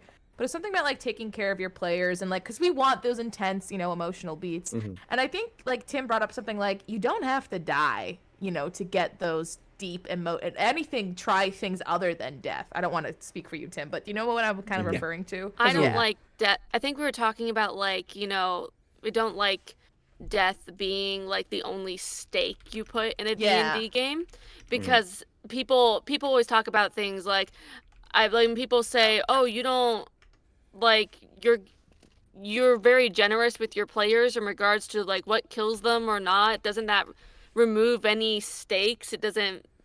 How can your players be invested in the game? But there's so many stakes that you can make that are way more impactful than death, because death is kind of for like, yeah, it can be sad. It would be sad to lose a character and stuff if you really like them and stuff, but it would make you get less attached to your character knowing, okay, that's my out. I get a new one. It's way more impactful, like threatening the NPCs and relationships, what they think of you, things like that too. Like that stuff matters a lot more to me as a player. And most players will feel very threatened when you threaten their stuff. Yeah. Way worse than death. Yeah. Like, hey, I'm not gonna come after you, Zach. I'm coming after Daryl. And I know you did. The Hiljan kidnapping was not a fun time. Death is very often not a great like story ender, but it is a great like it is a great motivator. It is a great like it's a great death. Ironically, it can also be the start to a great story. It's just very often like, oh, I watch Game of Thrones. Oh, this character dies. They're not gonna do anything anymore, and I'm just it's so final, and it's saddening and I guess shocking. But there's just so much. There are so many other things that you can do to tell a very compelling story for your players, which like death is very rare in my game. I had planned this before. Clarence was going to die. Yes, absolutely. But like the villain art that Aura was talking about, it's like I remember like I wanted to have a chat with Aura beforehand to set this up. But like Clarence would talk about how like he living his life, and he's had so many regrets, but he sees you all and doing good things, and he wants you to protect and things like that. Just like because you keep saying about like, yeah, Aura would turn into a villain, and I'm thinking like, no, because she knows that Clarence would not want that, and the thing is about final words, and when someone dies, is that those final words become really like implanted like into your mind. Clarence has lived he thinks he's lived a bad life, and he keeps it. And one of the things I want him to say was like, you can't live a bad life and expect good things to happen to you. And he said like throughout the game, like, hey, don't live how I used to. I have paid a severe price for all this knowledge that I have, and I don't want it for any of you. And I thought it would pass down, and using death as like a narrative device, I thought would be really powerful. Clarence was ready to be a bomb, an emotional but very nicely written bomb. To me though, what was a really powerful moment, going back to like things at death, I'm getting emotional thinking about it. Ugh. And it's fine if he's dead in season 2, but at least he died in a nice way, okay? But the scene where after Aura trashes the game room and Clarence goes to clean it up, and he says, I just want it to look nice for him when he comes back. Like, there's just so many layers to that. Like, about making the world a better place, about, like, there's just so much there. And I just remember sitting there thinking, if this NPC dies, I Emma, can't handle this. I won't be able to handle this. Going more with the whole death thing, I mean, those of you who listened to like the Zach playlist that I put together, like it was very much like I kind of like. So two things. Circling back to the first question with like how you like form a character for a short campaign or whatever. I thought it was really nice that I had an endpoint. I was like, I already know Zach's ending, so what I'm doing during the campaign is not going to change that ending. But I mean, it did. But well, Daphne did that. But Daphne. but what I'm doing during the campaign is setting up the footsteps, I guess. His whole thing was I want to make sure everyone else goes on happier. I want everyone else to accomplish their goals, and I want to set everything I do during the campaign is to set Daryl up for his journey, his new beginning when my chapter closes and his begins, because like he got him out of the Undercity. Now Daryl gets to go and enjoy life, which was Zach's kind of like whole thing. And so I was like, I didn't want it to be like a sad death. It was just sort of like it's bittersweet, but it's like a he died happy, everything's fulfilled. And so that's why like during the campaign he was like, I want to help Roland get a significant other if that's what he wanted. He was ready to be wingman. He was like, I want Daphne to kill her brother because he wasn't going to end up killing Deacon. Even if he got like the final blow in like a combat, he wasn't going to finish him off and was going to leave it for Daphne. It was just very much like I want to set everything up so that when I'm gone, everyone else, continues forward. I think there was like a brief moment where I was like, he was like, I want to make sure there's a support system for Daryl when I'm gone. And then there was like a brief moment where I was like, oh, maybe Roland's looking for someone. Maybe I'll set them up. And then I was like, no, that would be a little weird. We're not going to do that. But I mean, if that happens, so be it. But like also, no, also Zach is slightly jealous. So Watching the whole Roland? time. In the ring. Yeah. No, not of Roland, but just like in general. I think Zach was like, at least I know this is a good guy, But it was just like kind of, yeah. That's the good thing though. So like you were setting up to make, cause you're gonna die. You're gonna make the death like very meaningful. Mm-hmm. Deaths that just happen aimed to make people sad. It's like you just it's not that great. But like when you look back on like this time you spent together and how meaningful it is, it's like it's very good and it impacts people. Everyone. It was also as the campaign was going on, we got like halfway through, and I was like, oh, but now I don't want him to die because they're so sweet. I want him to have a happy ending, but I don't. Oh, and then that ring happened, and I was like, okay, they can have the happy ending. They can. I can still do the fake out death, and then I just love the idea of Zach somehow repeatedly cheating death, but like not out of anything that he did on purpose. It just like, well, now I'm stuck in a ring, but I'm still here, I guess. Yeah. Now you're alive. Yeah. I would like to point out too, because we talked about it in the last in the last talkback before it mysteriously got deleted from my computer. I think someone robbed me and deleted a specific file for some reason. But like relationships developing throughout the story, like all of them that like developed, and I loved it. Daphne with Zach has been something really. She doesn't care. Yeah. There's because no proof. like with that first deal, it was like talking with Delphine about saving Daryl. It was like, yeah, this is from a strategic perspective. This is from like, yeah, we need to get him on our side because this is strategy, so Brandon doesn't have anything over us. And then that all happened, and then Daphne saw the wedding, and then met Daryl, and then such. Because like Daphne has been very pragmatic and like down to earth in regards to everything. Like she's just here to get the job done. But then the last one with the last deal with Daphne and Delphine, like I want a day, and then she makes that huge like sacrifice, that deal, strictly for Zachariah. Am I correct? She'll was never so tell pissed him. off about it too. She'll She knew never it was tell so him. Stupid. Well, even back to when the crew had to split up, you know, Daphne knew that they weren't going to leave Zach behind, so she had to come up. So she, being the brilliant player that Jetty is, was like, okay, I'll give her a reason to stay. Right? Mm-hmm. Instead of like Aura just being like, and we're not leaving. Daphne's like, okay, but can we like have a reason?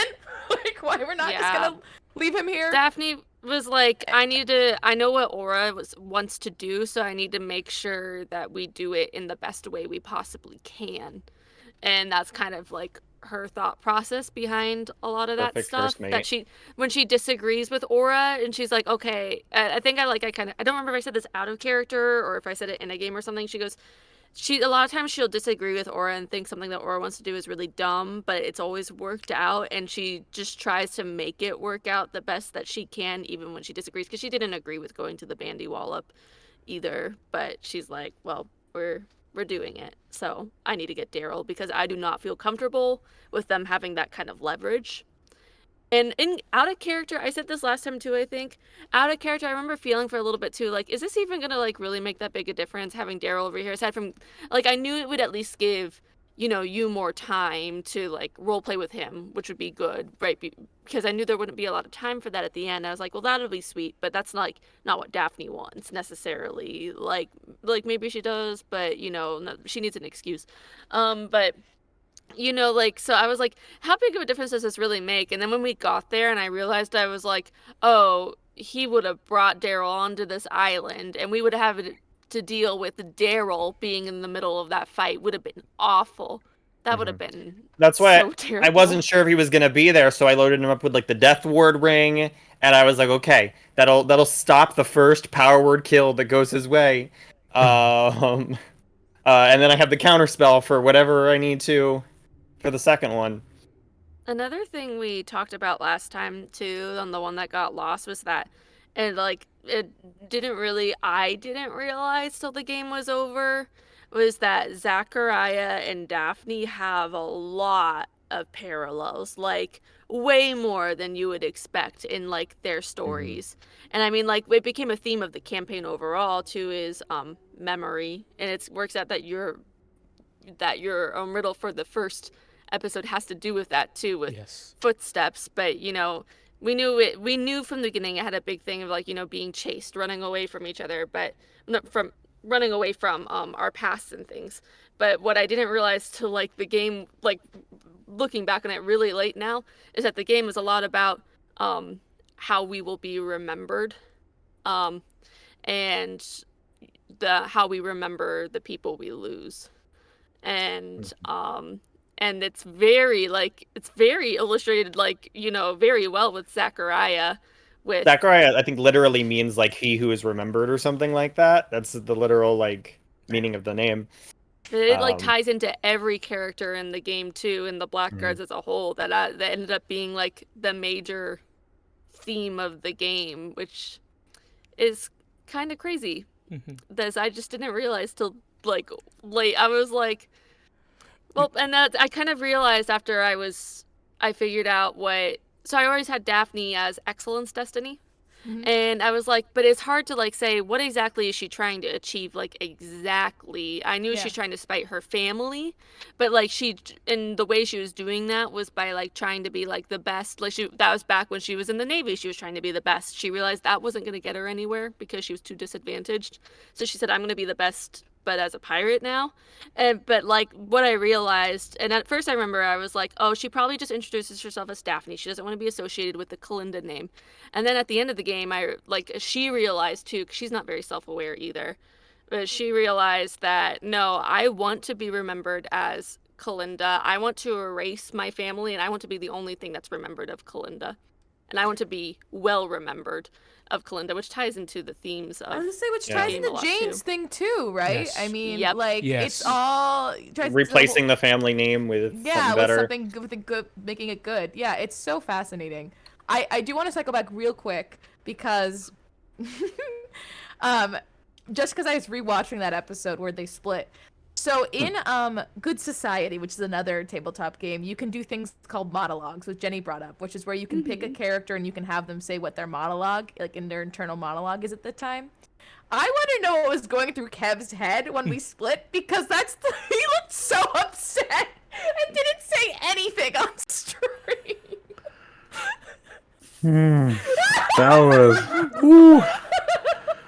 That was a lot.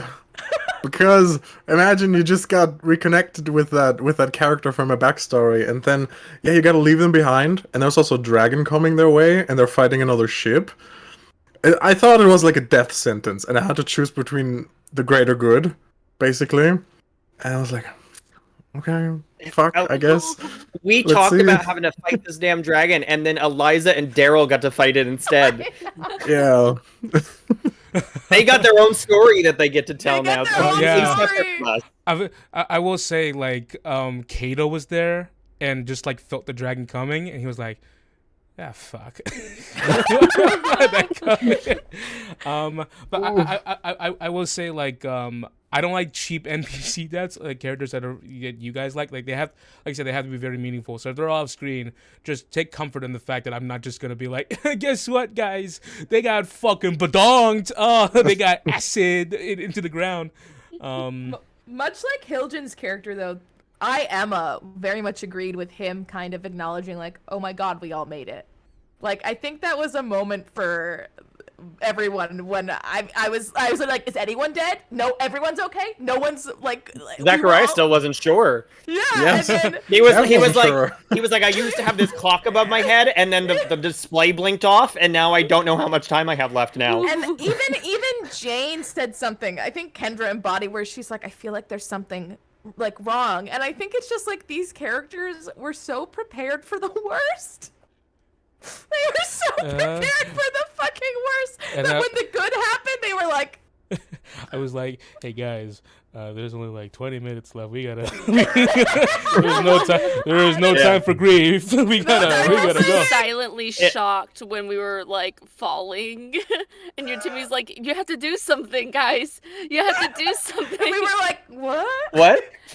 It wasn't until, like, I think Zach and Daryl were running down the stairs in a race together that I think Zach was like, maybe I am gonna live. What? You know? It took him a little while.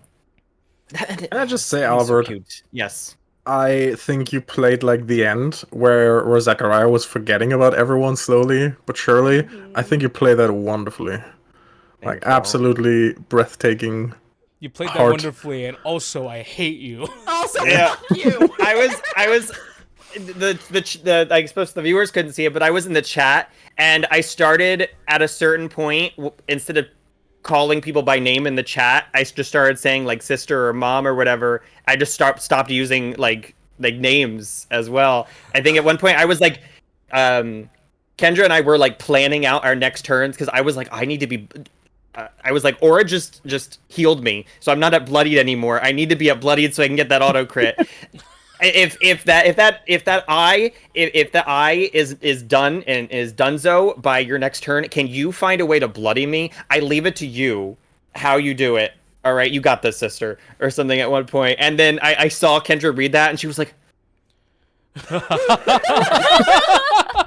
in the open chat too, you were like saying things like, yeah, like, oh, who are you? And Kendra was like, fuck you, like in the chat. Yeah, like we were talking or what's the call? I was like, yeah, I looked to my left and I don't remember who it is. Like every time I used my like douse maneuver, I was like, oh yeah, Robbie made this for me, Armin made it for me, and I was like, someone made this. I don't remember who.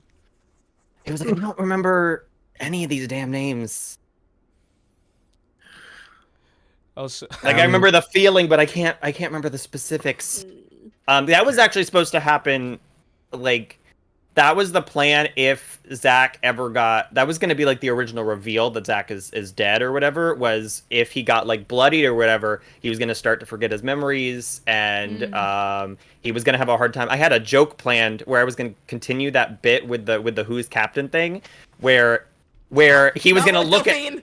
No. I mean, like, if like Delphine or if Zach got like bloodied or whatever, and he like couldn't remember people's names or whatever, he was gonna look at Hiljan and be like, you're the captain of the ship, right? And until he like sat down and read through his journal to heal back up, because he would heal like I believe with the Revenant thing, just after a short rest you fully heal. You don't spend hit dice or anything like that. It was really strong. It didn't matter, but because someone only like hit me once. But the bloody stuff and you losing your memories, the stuff you set up at the beginning of the game, it happened at a great time towards the end of the game. At the end, it was so good. It happened at an opportune time. So you know who we have to thank for this? We have to thank Nelly for missing all those attacks. Thanks, Nelly. No, fuck her. She is dead in the ground. Yeah. Maybe being made into a Warforged, is that what happened when they find I guess we'll figure that out next time. Oh shit, Nelly 2.0. No. Oh, that'll be exciting. The Terminelli. Nelly rematch. Wait, Kev, you were gonna say something. You said something like and then... Yeah, if there are no more viewer questions, I had a question that was on my lips. For Timmy as well. Do you guys have any predictions that turned out to be either exactly right or super wrong? Well, because for me, oh sorry. Oh, go ahead. For me, it was when Emma introduced Aura, and there was the line of "I hate self-sacrificial bullshit." I thought she was going to self-sacrifice at some point for sure. She was ready to. So that was absolutely a setup. She was ready to. She would absolutely off herself for her crew in any way, shape, or form. I could tell she was hypocritical about that from the beginning. Yeah. Jenny sat there at one point and she typed in the chat, she's like, why is Aura saying goodbye to Armand? And I was like, because if it comes down to it, I need to put myself before I was mad. I was like stewing there. Like... I read that in Emma's backstory stuff, and I was like, oh, Aura's gonna be really not happy with that. That is exactly what the cat lady from Legally Blonde would do.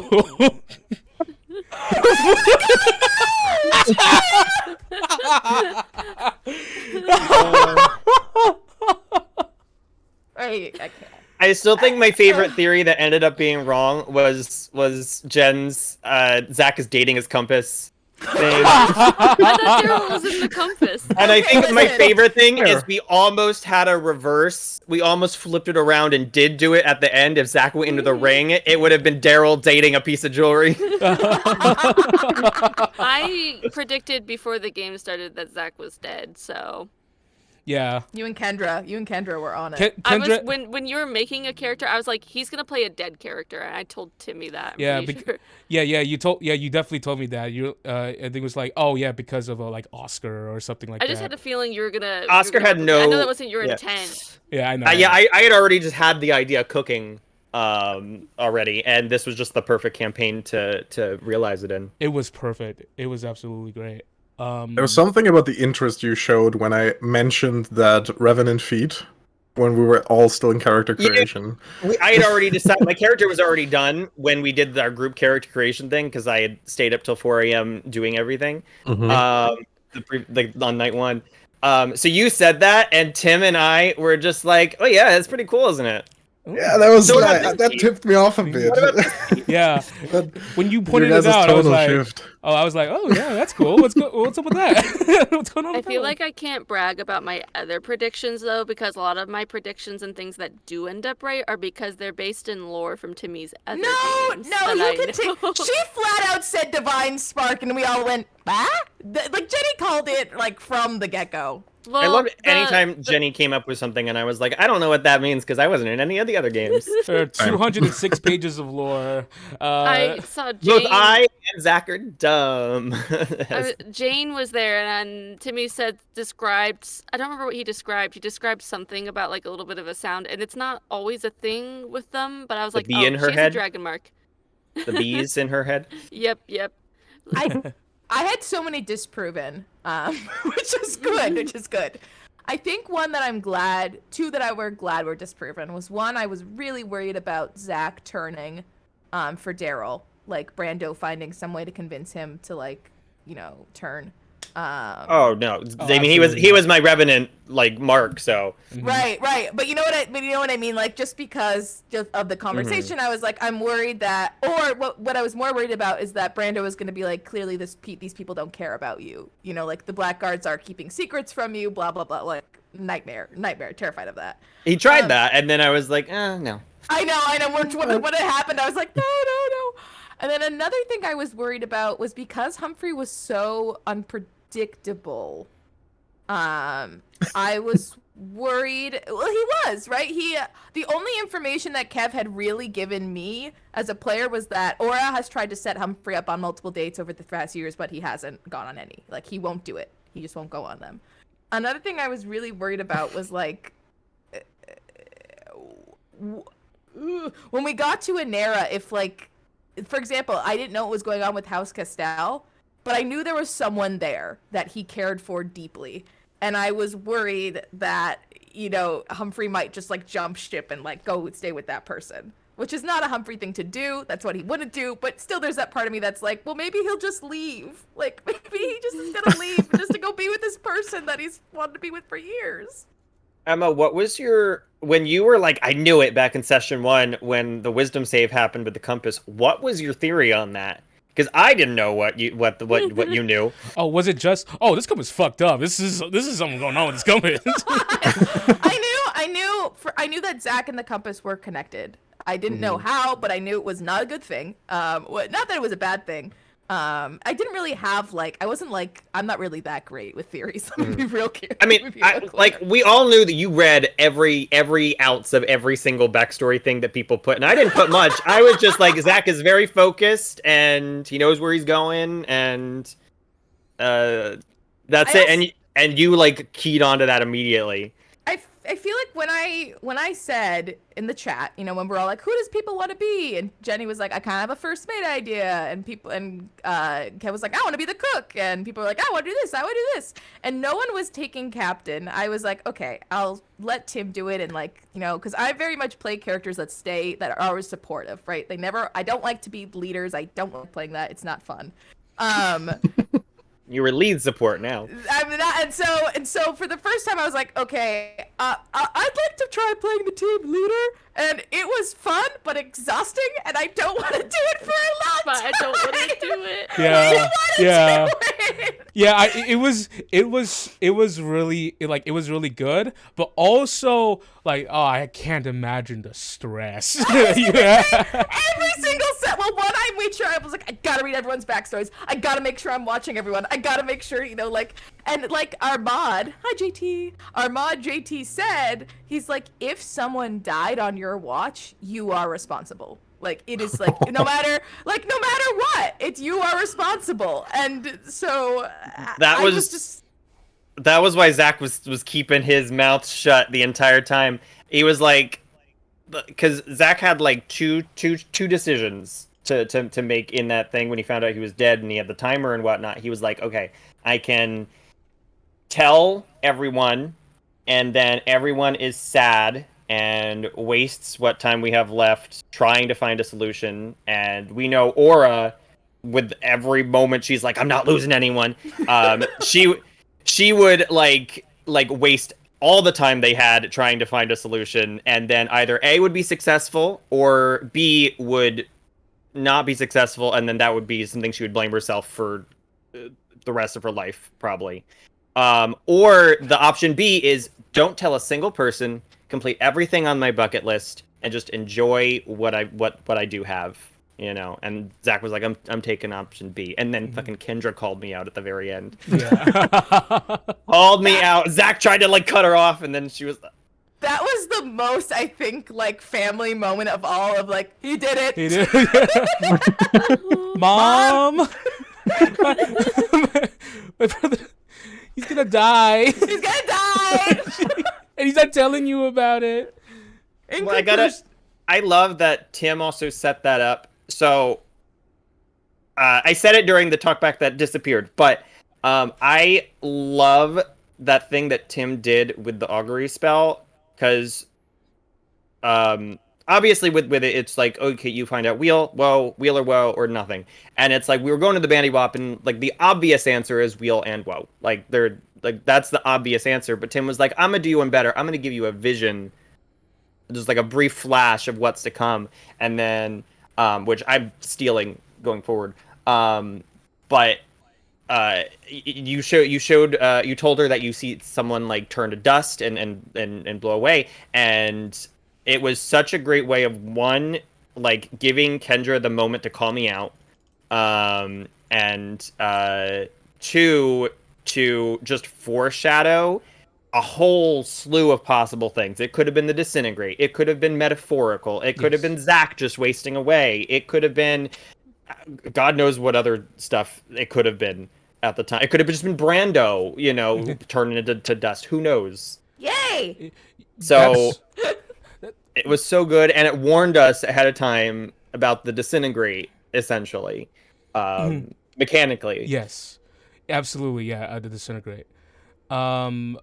Gosh, augury is like it's such a non-spell. It's like I cast a spell for like, are good things or bad things gonna happen, and you just like good and bad things. You're like, oh, okay, that was fucking helpful. Yeah, I think the only time it's useful is if like there is a trap and you're trying to figure out how to not activate. Like if there's like a trap on the door, and I'm like, okay, if I touch this doorknob, will it be wheel or woe? Let me know. Well, there's two things. I mean, you're gonna open the door, but you're gonna get germs. So which one are you gonna? Or you can use it when you're like betting. I suppose it's like, should I go all in on this horse or something like that? But other than that, but like I feel like that's not what you want to use the spell for. Yes. You don't want to use it for you want to have that sort of like fortune teller, see the future kind of vibe with it. Not like I'm gonna do like a little cheaty thing on this little small thing that I could just disarm or whatever. Real quick for Jenny, like time check for you. Yeah. Because I have to be out of the house at 12:20. Okay. So 20 minutes, right? Yeah. I have to leave at that Leave time. by Like, I have to 12:20. be in the car. Got it. All right. But yeah, Timmy did augury in a different game when we were gonna be camping and we knew that there were like bandits nearby. We were there to try to get these bandits that had taken like a city hostage, and like a small village hostage. And we were camping out, and I cast that spell before we went to sleep, just to see. And what he gave as the vision was he showed a vision of I saw my tent and there was an arrow next to my pillow, and so we moved our camp, and that didn't happen. And that was because it says you can give, I'm pretty sure the wording says you can give like visions as the answer for the wheel or the woe or something like that. 25% chance if you cast it more than twice, which is like, what the fuck? Wait, to get it wrong, you mean? No. There's a 25% chance that you will just get like a random like a reading, but there is nothing that's like a vision. Oh, I thought it said something like about like it can be like shown like vaguely or prophetically. One of the fortune telling spells is like that, and so that like fits that description though of being like it gives you a very clear woe answer, but the nice thing about that is it gives you more information when you do it that way. Yeah. Real quick, before I ask another Victor question, does anyone else have a question first they want to ask? I mean, I like the there's a specific Victor question that I'm into, but yeah. Does anyone else? I just like to say something like real quick how like fate works in this like world, and I told Jenny this before. This is like someone's interpretation of fate in this world that I really enjoy, and I kind of have it. Fate doesn't really exist, but what does exist is predictable people. It's like people are so predictable that I can predict what happens to you in the future, and it looks like fate. It looks like I'm predicting. I'm predicting things. That's why, like, for whoever gave the omen to Jane, it's like, well, this is gonna happen because this person is staying in their way. you guys are just gonna go forward, and this is gonna happen. But fate changes when someone changes. When someone changes drastically. In this case, it's Daphne. When someone changes like a bit and makes a drastic decision and changes things, which is like Daphne was the one who was like, fate's not set in stone.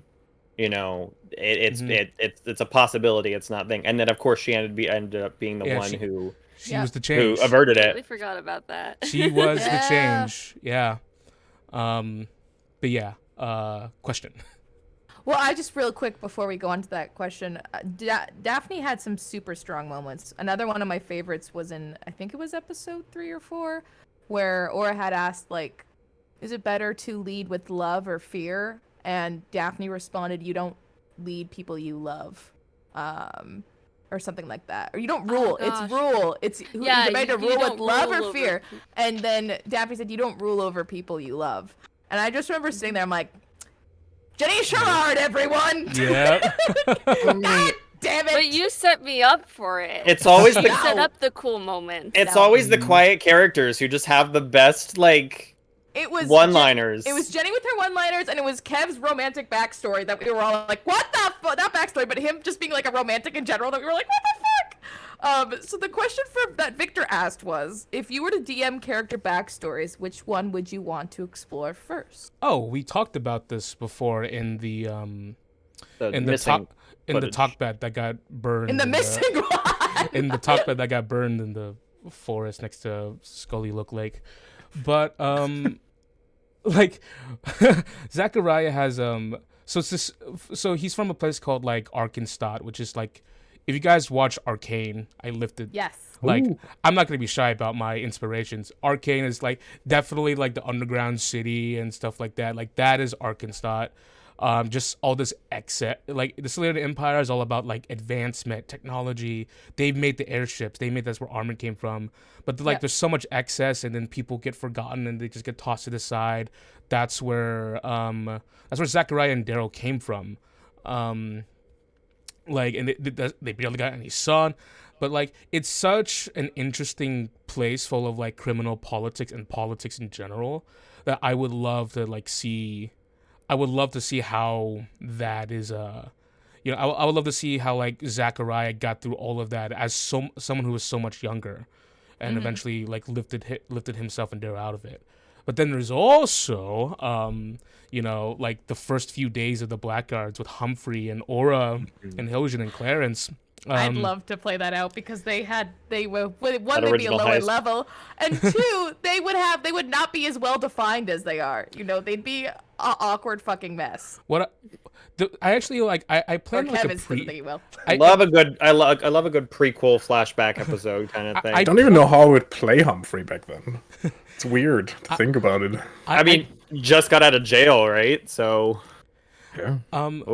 Because of the holidays, we didn't get to do this, but I wanted to draw out I wanted to do like a pre-campaign session where we all play offline, and it actually started off with like a one of the crew members like funerals because they just passed away. It was the previous nurse, and then that's when Ravi took over. But yeah, I was gonna start with that, and then it's like Clarence is like, we're gonna establish like crew dynamics and do like a little synergy test, and just like play out and have you guys like get used to the DMing. But we didn't get to do that because the holidays were fucking nuts. But I'm really glad it all came out. It all came out this way. Gosh. I would love to go see the Slayer Empire. It just sounds really cool. It's really cool. The stuff you gave me, I was like, I want to know more. The more I learn about it in other games with Tim, the more I don't want to go. There are 100 lore documents. The more I most dangerously evil characters apparently in the Empire, because every time I bring her up and I like don't know how bad she is, he's always like, oh no, and so that tells me that she's way worse. Like, yeah, she's bad. like there's being like, hey, I'm a fucking little poopy sniffer, and then there's like is like I sniff poopy in secrecy politically. That's not what I mean. But like Write that down. she's a manipulator. Sorry, Kev, you messaged me once like your little poopy butt, and it stayed with me my entire life. But I just have to write that down for Wednesday. Oh my Chaotic gosh. Fabulous sessions with Albert. He keeps being like, I'll give luck to whoever calls Albert a poopy butt or whatever, and I see it every time, and I'm like, I'm a poopy butt. Give it. There's nothing I won't say to get a small benefit. But yeah, I'd love to explore that.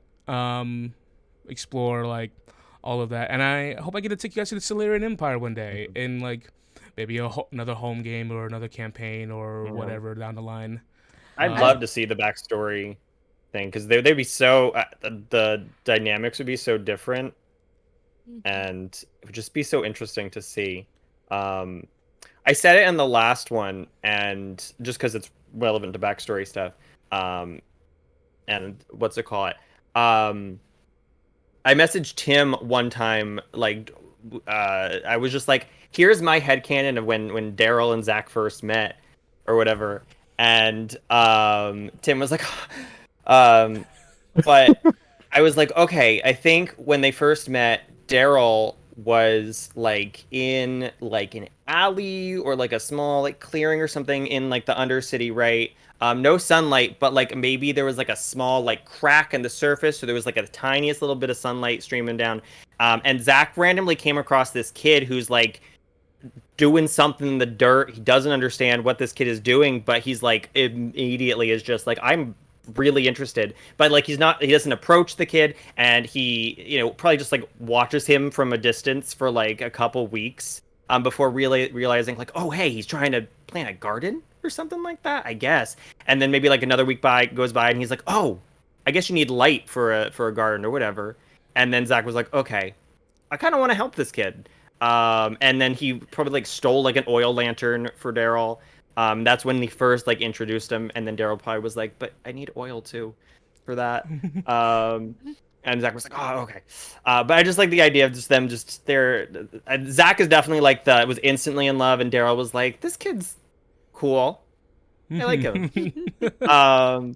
And just it was really cute. I'm also in love with the scene, like always ideas in my head, like Zachariah, like like quippy and cool throughout the game, but like when it comes to Daryl, it's like he becomes a dork.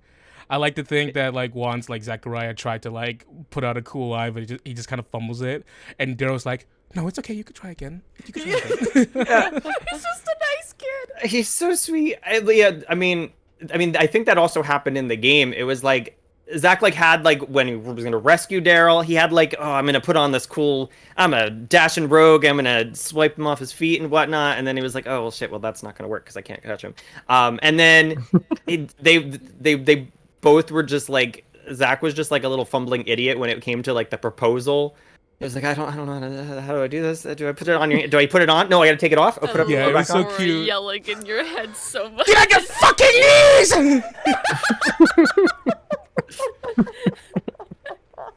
Like Zach plays up how he's like cool and suave, but like around Daryl, he's a bumbling idiot. Not that he's not always a bumbling idiot, but he at least can play it off. Question then too, since one, I want to make sure we can get Jenny's stuff in before she heads out.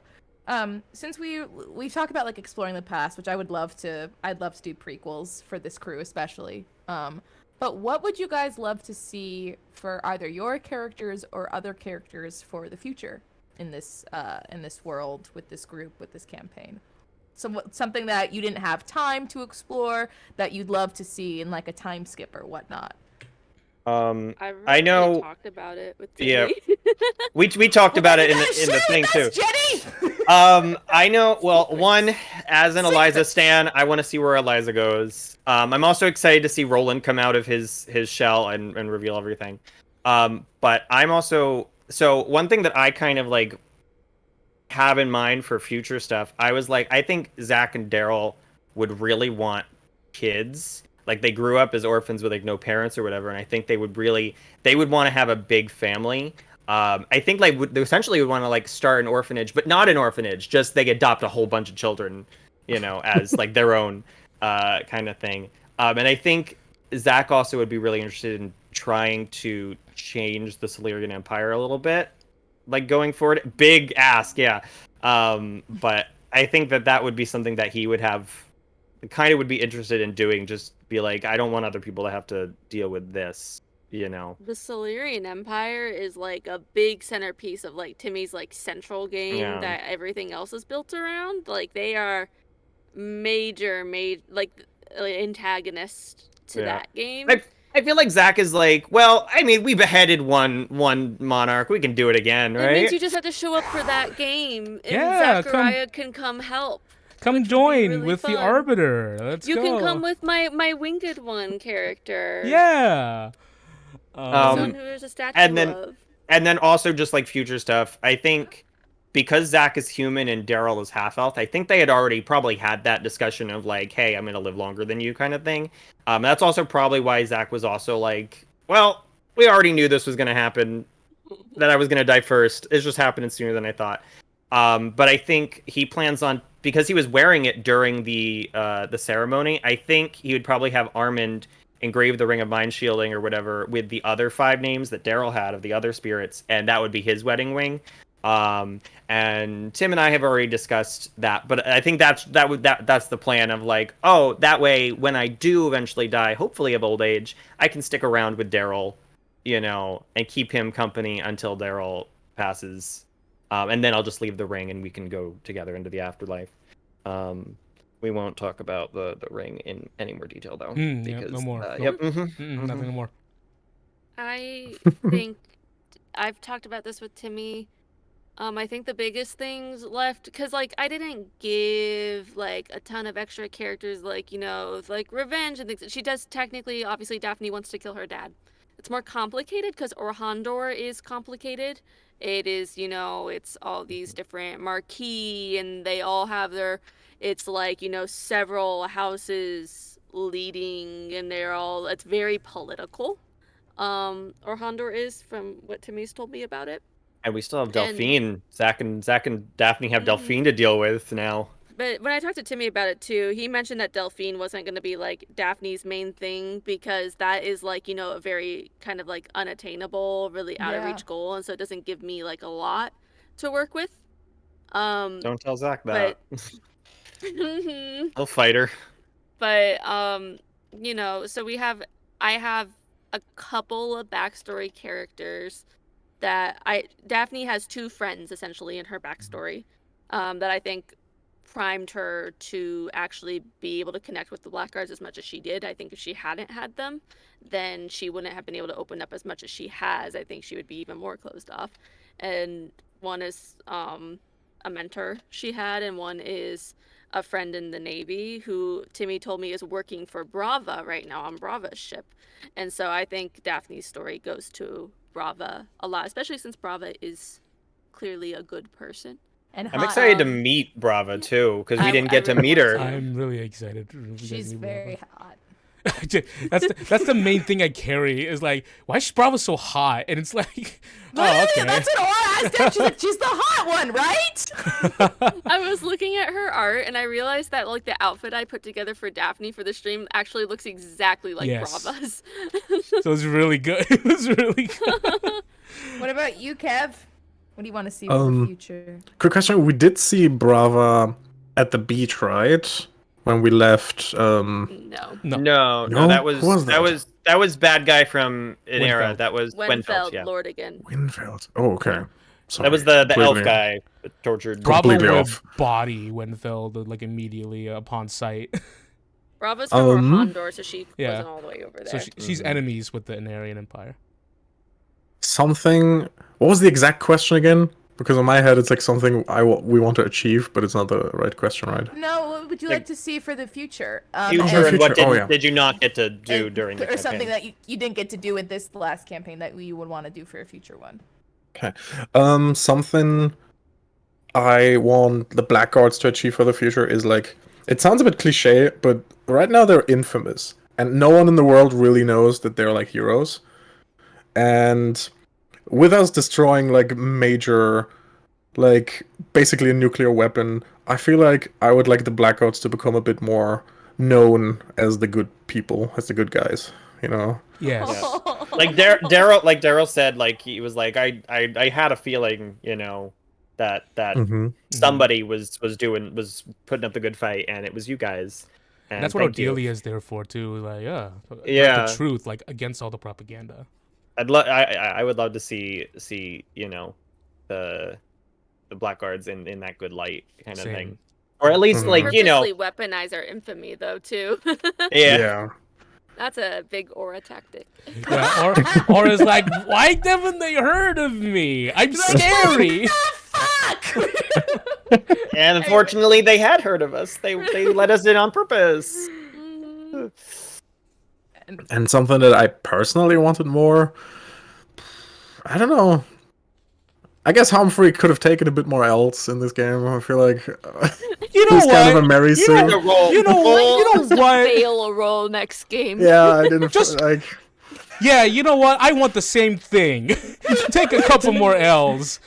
I feel like he was kind of a Mary Sue. Yeah, and I didn't. I didn't. He was just so good. That's just Not dice. Mary Sue. That was just He's the dice. Not a Mary Sue. He's not a He's Mary- not a Mary Sue in any Not a way, Mary shape, or form. Sue. Okay. No, he's not a Mary Sue. We We stand were all Humphrey. we're all playing very skilled characters Very competent who people. are very good at Well, what they do. And Competent in so, their own like, fields, yeah. Yeah, they're skilled at what they do, and you're way less likely to fail if you're not taking risks outside of the things you do, which in general, we have someone to fulfill every role, so there's very few moments for us to try to do something, like at the very end, like Daphne trying to persuade Delphine without any aid and without any preparation. That wasn't going to work, Mhm. for example. Technically, Humphrey did fail the persuade on Jane's brother Oh yeah. as well Yeah. to get him to come along. Oh, But it's okay. Mikhail. Now he's just gonna run the empire. He's got a And there- fight ahead of him. And Nara's just gonna like this is where the gays go. This is Anera run sucks. I'd by rather the go to the gays. Solarian Empire than Anera. I do have another thing though, and that is something I brambled on after the game because I couldn't sleep. It was pretty late, so I kind of forgot about it because it was hazy.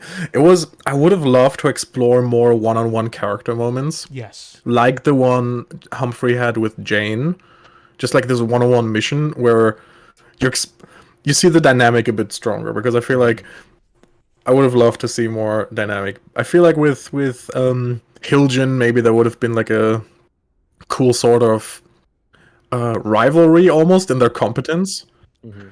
They I also feel were an that- really interesting pair because Humphrey would always be the one to check in with Hiljan when no one else kind of would. It was Mhm. fascinating, those two. I'd love to see those two. I go think- on a solo journey. Kev, if we hadn't lost you for like an episode or two, I think there definitely would have been more time for that. Yes. Yeah.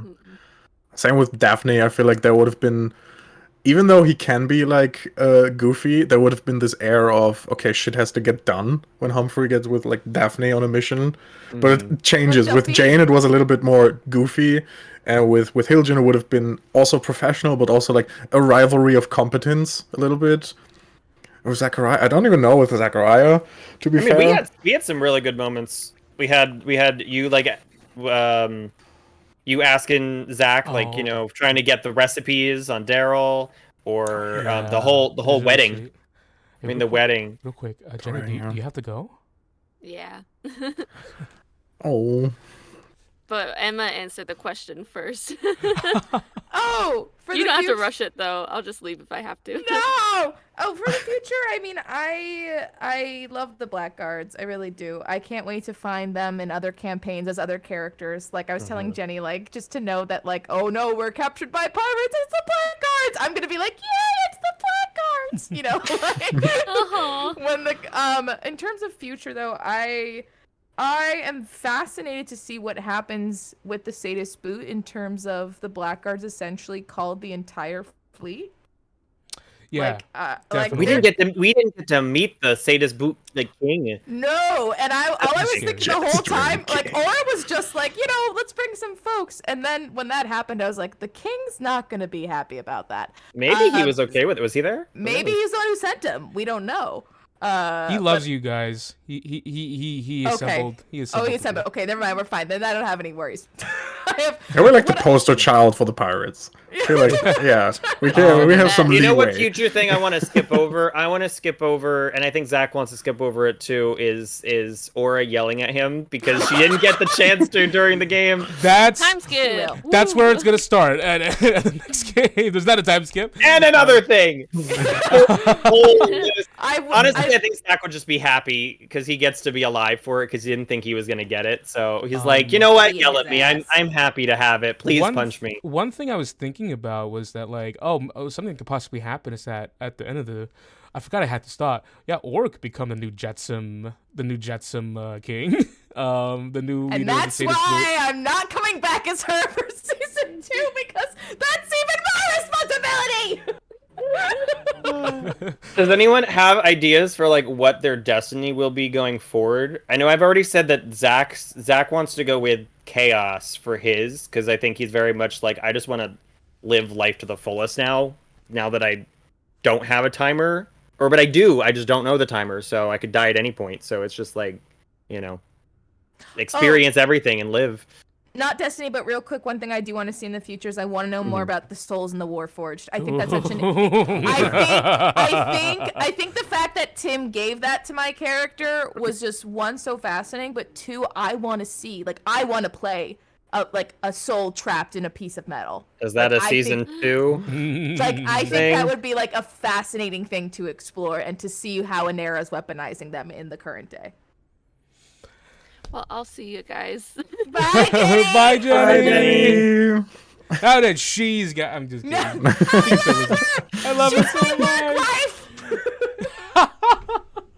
Jenny's my work wife. Tim, are you sure you don't have the recording of her of Jenny saying Daphne loves Zach?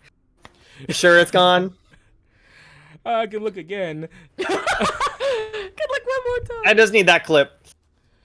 For Destinies, though. Huh. I have to look them up. I don't even know them from the top of my head. Yeah, I went through them and I was like, it's either devotion or chaos, and I think it'll be chaos. Oh gosh. You know, so much. Yeah, go ahead. I was gonna say I don't think I said this to Victor too, because Victor's like, well, didn't we fulfill our underdog destiny? And I said, like, listen, like, you do what's best for your character, but I just think Aura's always gonna be an underdog. I just think I just think that's how her family. I mean, the fact that like the Laboriouses aren't known for combat, they're not known for being, they're tiny little people with big brains. And I think that's just like where she's gonna sit. I know mechanically I should pick another one, but I just love that destiny. Maybe you can complete it and then take it again. And then take it again. Yeah, I mean, you can complete it and just not take another one too if you want. Yeah, because even if you take a new one, you still keep all the benefits of the previous one that you already did. So yeah, maybe devotion to her crew, but at the same time, underdog fits that well too. Did you find one, Kev? I remember after I I had my own fulfillment requirements on the revenge one. After I fulfilled those, I took devotion, and I feel like that would be complete now too with the demise of Brando, because I saw that goal to an end, helping everyone and keeping Zachariah alive. Yeah. I remember right after like a bunch of people were like, I think I completed my destiny after Anera. I was like, everyone, if you want to do a real quick destiny, take Slayer and just set Brando as your mark or whatever. Just everyone take that real quick. Because it's all like you can just do extra shit to this man. I think and you can complete it real quick. I think then it would be coming of age almost, but in a sense of like midlife. Getting his own goals, because for now he's been living for other people mostly, and right now everyone is like on their path. Everyone has their shit together. No one is in danger. You even and Eliza, like the close person. Yeah. Everyone. You'd both be just like coming of age kind of thing to be like, where do I go from here? Who am I? Kind of thing. I think that would be it. Yeah, coming of age. Oh, that's so nice. And I love that he's an older character too, right? He's not you can still discover these things about you. Hey, so that's really fun, actually. Bandy Wallop is the name of the first audio drama I ever wanted to create. It's my first story, and the Bani Wallop was the name of the location. In case anyone doesn't know, a Bani Wallop is a word that means a location. Let me look exactly. It's like a location located far, far away. Let me check. It means an imaginary town far from civilization. And it's a motley crew of it's a sci-fi sort of like really funny, but like also kind of like very emotional journey and things like that. And one of the characters' name is Maxwell Remington. He's like a 70-something-year-old, like he's like one of the main like characters, like a 70-something, really old. He tries to be like really cool and quippy an adventurer, but he's also old. But the theme I wanted to write for him, like his entire story, is that like it's never too late. You know, you can always start. You can always do anything. You can always keep finding new things about yourself, which is what he finds throughout the story. So it's really just super good. It's just that everything is coming together. That's all coming together, and I think that's be very beautiful for Humphrey. Yeah, definitely. I think he also has this little sense of when he got picked up, when he didn't have like a future, that he also wants to pick up, like maybe orphans or something and teach them to cook. We're gonna turn the Pardone into like a sailing orphanage. And part 2 of Blackguards is just like the kids. We're all playing kids. Like babies. We joked about doing like what was that like the sand guard, like when they're like kids, they're like little kids, like if in an alternate universe the Blackguards got turned into kids and they were just all playing together on the playground.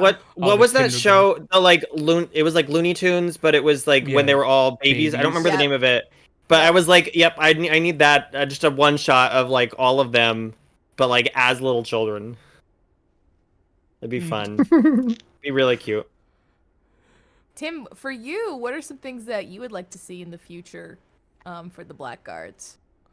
Well, what Kev said is like turning infamy into, goodness, and like you guys expanding your reputations and kind of like breaking out, like, the empires in my game, they have like super powerful like propaganda.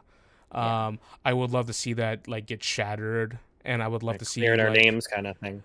I would love to see the Blackguards just become like heroes, to the common eye. Darrow was very special. He understood like tyranny, oppression, and it comes from a very scholarly standpoint. But not everyone's like that. I would like to see like the Blackguards just becoming like, more famous. Like people see you as the humane, like, fighters of good that you guys really are. And of course that's my general thing. I can't say what I want personally for people because we'll explore that in the future. You could hint at it though. Oh gosh, it's really scary. Because did you guys know that trees can walk? If you look through eyes with the lens of time, you can see that the tree's roots are walking. You know what I see? The willow trees in the forest. They're not walking. They're marching. That's for the future. I feel like Zach right now being like, I don't know what that meant. And I'm worried. What character is this? There's some scary people coming up, I think, that are coming up pretty soon. Got it. Was that a scary? I wasn't sure if that was a scary person or if that was supposed to be inspirational. No, that was scary. It's like I am older than time. I have stood at a place and watched it for so long that I could watch trees walk. So it'll be really fun. Gosh. If you guys get involved with the Empire, you guys are gonna be like really bad people. Winfield and Brando was bad, but at least he was like, at least he made some jokes. At least he had a fun voice. Winfield was like, yeah, I'm gonna torture you guys. But like Jenny can attest that like there's some really bad people out there. Delphine's not even the worst sister. She's like the second worst.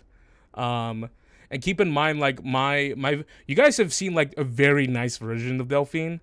Yes. I was about to feel say. I think I said in the like the talkback that shall not be named. I think I said something like, I don't know if Delphine's even evil. Like, she's just like, she seems like fun to hang out with, kind of thing. I feel like Zach and Delphine actually would vibe pretty exactly. well. I think as long as she doesn't hurt anyone he cares about, he's down to do whatever. He's down to clown. I'll let you guys in. Like, she's very cruel. She's a patron to other people. There was a woman who like made a desperate pact with her, which demons love. By the way, they love it when they're desperate. It's like they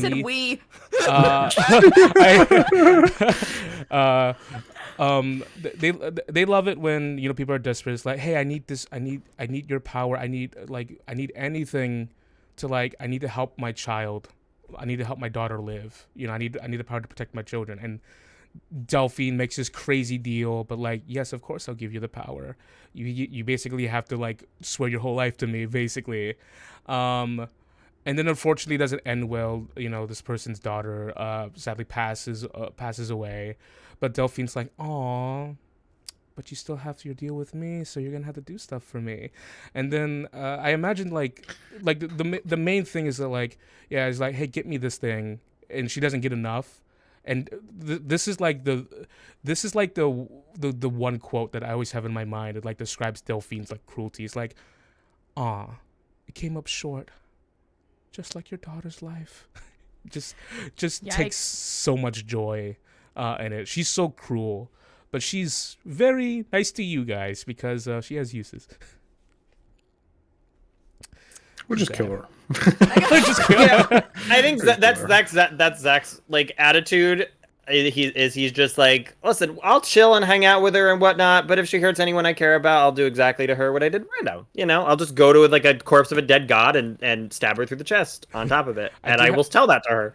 I do have to point out, because I brought this up with Jenny, the deal that Daphne made was to like bring him back to life. And there was no contingency. There was nothing. Delphine's like, I don't have to keep him alive. Snap of the finger. Well, wouldn't that be harming? We talked about this before. I'm not Yeah, harming. no harming of blackguards. That's still up, right? I'm not harming him. I'm just just taking back what's murdering him. mine. Murdering him. Oh, Well, good thing Zach is a thief, so he already took it, and he is running away with it. Oh gosh. Want to steal more shit? Actually, that's something that didn't happen to the campaign. I didn't get to use Zach's like insane sleight of hand. I think at all. You stole like one thing. The snow. I stole one thing, but there was no roll or something. It was just like, I grab it and I run out the room. Yeah, I think when it comes to raw numbers, Zach had a better sleight of hand than Humphrey. I think I had like a plus 14 or something like that. Yeah. Goodness. And then I think But I we never also came across, like- I had a specialty in it as well. We never came across like locked doors or anything. Kevin's Something waiting to with open.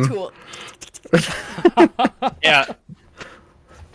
I was like thief light. Like I'm very specifically good at like picking locks and pickpocketing people. And then Humphrey's the one who's like, Yeah. he's got all the stealth. Do we have any more questions, my friend? Oh, yeah, go for it, Kevin. No, I was just rambling. I love playing that, having a role to play, and it was like, I don't know. This game rekindled my love for D&D, because before that I was just like kind of dawdling, playing, but like nothing really had weight to it, and this game was like really impactful. I had a role to play. I fulfilled that role, and everyone was pulling their weight. I feel like it would have been amazing even if it wasn't recorded, and that's what I love about it. That's why I want to keep playing with you guys. No, I can play with you too. I talked, gosh, all of you were our first choice. I mean, me and Jenny have talked about this before. These are people we really want to play with. And for the longest time, and I kept telling Jenny about this, it's like, I need to run a game for Kev. I need to play something with him. And and I'm really glad. I'm really glad we did. We gotta figure out like another game because Blackguard season 2 is not gonna be for a bit. We gotta figure out a We home gotta game. push that off. I was like. gonna say, I'd love a home game with everyone where Yeah. we don't Yeah. have to worry Agreed. about stream constrictions, where we don't have to worry about it's just like because that's the thing with streaming is that I love it. I love that we get to connect with people. I love that we get to share these stories with folks that have impacted us. But we also are on time limits, you know, like you, Tim, at a time limit. I would love to play a game with this crew. Now that we've played on stream, I'd love to play an off-stream game. Oh, you guys I are like- the dream team. Go ahead. I like how Tim was like, I want Kendra, Kev, and Albert, and I'm going to bring them all in, and then also I'm going to romance all 3 of them. I didn't mean to do that. That was not the plan. You also did the romance to me, Bucko. Sure. I will sure. see you after class, Mr. Albert White. Oh, really? No. Don't do that. you. After class. Yes, teach. I will choke. You would pay the Oh, consequence. please do. Look, it's just pretty cool to bring more love into this world, into Yeah. D&D or outside. Yep. That was love- cheesy as fuck, Jesus. No, it's great. It's great. I love that you brought that up after I threatened to choke slam Albert. The world needs more love. Molotov cocktails. Molotov cocktails, baby. I tried to throw it at Albert in a dream. It didn't work. He deflected it with a tennis racket. Let's definitely set up a home game. I'll even put my own sleep detriment. If it's on the weekend, I would play like early in the morning with you guys. Aww. That's worth it. I could, and I this is a concern, Emma, but I'm serious, and it's gonna make JT go off in the chat, and Jenny's gonna hear it, and then message me and be like, no, or things like that. You know how she says, but. But like, I can use another game. game. No. Agreed. Okay, so I have 8, and I will gladly take a 9. No. Nope. We gotta. Nope. We will definitely play a game. Don't worry, everyone. But no, Tim. I could. You can't. You can't. It's good for me. Agreed. Does anyone have any other questions before we end our chat back? Our lovely little Blackguards talk. I feel like we didn't talk about Jane enough because Kendra wasn't here. Jane and so Hiljan Jane need and more Hiljan. love. I know. There's so much. Yeah, I and wanted to Hiljan, yeah. say. I know. Oh gosh, Jane and So McHale, and Jane's entire story. There's so much legs. There's so much legs there for because now Crescent's gonna have a civil war with McHale trying to take over, but the eldest son is gonna be like, nope, you're not. That's fine. We'll just go. Blackguards will just go back and go beat him up. It's so weird because Oh. all of us want the Blackguards to become heroes, but the thing is, our performance at the tower they don't need to do propaganda to make us seem like we're bad people. We kidnapped like a royal wife. We killed the head of the Crescent family. We made a terrorist strike on like the tower, and then we just fucked off and made the sadist brute attack them. So real quick, and this goes back to what was kind of fun is that Victor and I had a little tiny like RP flashback moment together just in chat one time because we were like, I don't really feel like I know you. like Victor and I were like friendly over TikTok, but we're like, we don't really know these characters or know you. And one of the things that they talked about when like Aura was captured back years ago, is that Aura doesn't care about being famous. Right? I don't care if they're known for good. The people who count and the people who matter will know who they are. So I think that's part of the reason too why the Blackguards are so infamous is because like Aura's like, why do we have to pretend? Like we know what we are, we know what we do, and the people who know, they know. And I think that's why when Daryl was like, thank you, that was like very impactful because I would assume that like they never asked for it. You know, it's just something they do. They're not asking to be thanked. And it does help that they're infamous, right? That they're seen as evil and they're seen as vile and these things because it gets them to sneak in. It gets them to use it in different ways. I think certainly. But that was just something I was throwing out there. To go back to a question we had before, where things we wanted to explore more, I think what would have been cool, and what I've wished to had more, but it was due to time constraints, to have more neutral moments. Like we went to that one city, and I forgot the name, where Jane burned down the casino and everything, and Port Town. the port town, yeah.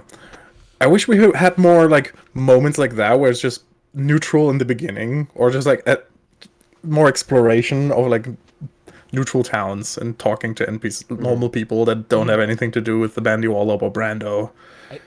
I think definitely. It is because of the nature of the game and us having to continue with the story and things like that. Like a home game, like you guys are like really free to do that. But I think there will be space for that in the next game because I will go ahead and say I did a lot of I already did some planning for the next it's a 2-year time skip, and the new Stakar is an airship now, so that'll open you guys up for a lot more exploration and go to a lot more places that are relevant to you guys. Just getting to places faster. So that's what I'm hoping to. And we won't have like a bandy wallop right off the bat kind of thing. Yeah. There's definitely. Yeah, I think the game will start off with like you guys in a really nice neutral position, and then things will come to you, and you guys have to figure it out. But like if it's a limited series and it's like, oh, sadly we gotta fucking mosey. But we'll see. But yeah. Underwater adventures. Sorry, that was just popped into my head. So it's really fun you say that. Solarian Empire literally just in the current timeline just invented a way for ships to travel underwater with magic. It's neat. I don't like submarines though. Yeah, I don't like. Oh gosh. Scary. So, is that it for everything? I mean, I wish we had Kendra and Victor here, but we understand. No. We understand completely. I think something we covered in the last one, a question that we did was how did your character concept or whatever change kind of going into it? And this draws back earlier to you, Kev. It's like, oh shit. But for everyone, it's like, yeah, you have an idea of a character, and then you play it. It's like, oh wow, this is different. I think, well, that's in every D&D game. It's a mirror of all the characters around you and the people, and that's why I really liked Emma as the captain, because she drew out in the beginning something that I hadn't put in stone yet, and that made me kind of like put it in stone. That made me solidify it. Whereas I was unsure at first, and then like yeah, like some of the best character details come out during the game, kind of thing. Yeah, just in the beginning when you were like asking those captain-y questions, and I was like, how would Humphrey like react? Would he be goofy or would he be like down to earth? Like just the details, and I was like, okay, solidifying. Okay, now we got it. I'm happy I'm part of character creation. Yeah, it's just a mirror of all the people around you, I feel like. Yeah.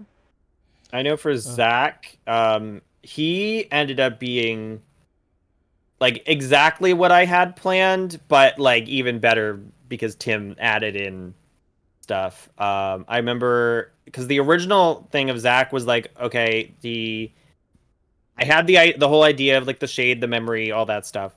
But I was like, okay, the original plan was Zach used to steal stuff. They were both poor or whatever. Maybe they lived in like a little hut on like the edge of a fishing village or something. I don't know. And Zach swiped something. I don't know what. Tim, you tell me what I swiped. And Daryl figured out where the bandy wallop is from that. And then somehow that leaked. And then Zach came home one day. Place was trashed. Daryl had been kidnapped. Zach goes to rescue, gets killed in the process, or something like that. And then Tim was like, "Perfect, gotcha. Here's the Solarian Empire. Here, you're under Arkanstat.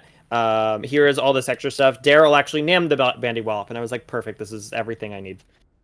Tim was like, "Perfect," and yes, and it was so good. That brings me to a question. Well, only player left, Emma. Was there any backstory stuff that you haven't written down in the docs that wasn't brought up in the game, but you would like people to know about Aura? Oh, her specifically? Well, yeah. Well, first I want to answer your first question, which is like arc. And what I really liked about arc was that Aura started out as someone who had her shit together, and then ended the campaign with someone who did not have their shit together. Quite literally. Episode 1, you know, it's like she knew her riddles, she knew where she wanted people to go, you know, she was very like, yeah, she was goofy, but she was very aware of herself. And with her dad, with the wedding, with the Hiljan, with everyone, all of a sudden, like at the end, like she was really someone who could not hide what she felt. And She's a new parent. She's got to figure it out. She's She's a Dunning-Kruger. She's a mama. She's gone through a lot. You weren't expecting to become a mom during this campaign, were you? I was not. So that in terms of backstory, in terms that people don't know. No, I would just love to, like I said, I'd love to play a prequel game. I'd love to play young Aura, you know, someone who was, because she was raised a royal, which is very odd too. You know, like it doesn't, like, I'd love to play her. And she was also very devoted to the Navy. She wanted to bring honor to her house, to her dad, you know, who I assume they were teased all the time because they're little and they get pitched around all the time and they're not that strong. So I don't know if there's anything that I like forgot, but I would just love to play a younger Aura in terms of like, wow, discovering the Navy is awful. Oh wow, okay, wow, evil people. Got it. What the exact moment that sparked like, I'm gonna be radicalized. Yeah, I'm gonna really like nuts. yeah, like looking at the documents of like these are innocent people. Cool. I'd love to explore that. But at the same time, I would love to sit in on everyone's backstory stories. You know, I'd love to see, because we dove in at level 9, I'd love to see all those little moments. Yeah. Do you guys have anything like, oh, Kev, you had a fucking entire backstory that you didn't share. Yeah. I had this thing where I only wrote it in chat once, I think. And it was the whole thing with Humphrey getting framed for the assassination attempt. Yeah. There was something about Humphrey that I could never quite portray well, and that was that he has severe social anxiety in big groups. Oh. And the reason that day he was framed and he was found guilty so quickly is because when everything happened, he didn't have an alibi because he had like an anxiety attack and hid somewhere in like a cooking closet. Oh no! And so when people asked, so where were you at the time? And he just like he couldn't give them a proper answer because like he wasn't around, but no one knew that he was hiding in like a closet because he was like having an attack. Yeah. It also explains his stealthiness a bit more because he's just like likes to hide in the background. He's the little social anxious baby. That's why he got framed so easily, basically. And maybe someone picked up on that. So that's something fun to explore. To go back, you said you were thinking it was Belvedere Castell, the head of Castell. I don't think it was him. I could be wrong, but I feel like I don't think so, because from everything we know, he didn't have much love for Eliza. And even if he knew that Humphrey was always like listening to her problems, I feel like that would actually benefit him. Because then he didn't have to do the job of a proper husband if someone else was listening to it, basically. Also, what did he get out of like killing the king? Like what? Yeah, did too. If anything, it feels more like it's Jane's family because then they got to rise up, right? No one was killed though, right? It was just the crown jewels were stolen. I think you guys stole the crown jewels. That was but the head of the that was Aura. Got it. But someone tried to kill the Empress. Yeah. Someone and tried I don't think to. Got it. Yeah, I think there was a taste tester first who died. Yes. I think that was like in my head canon.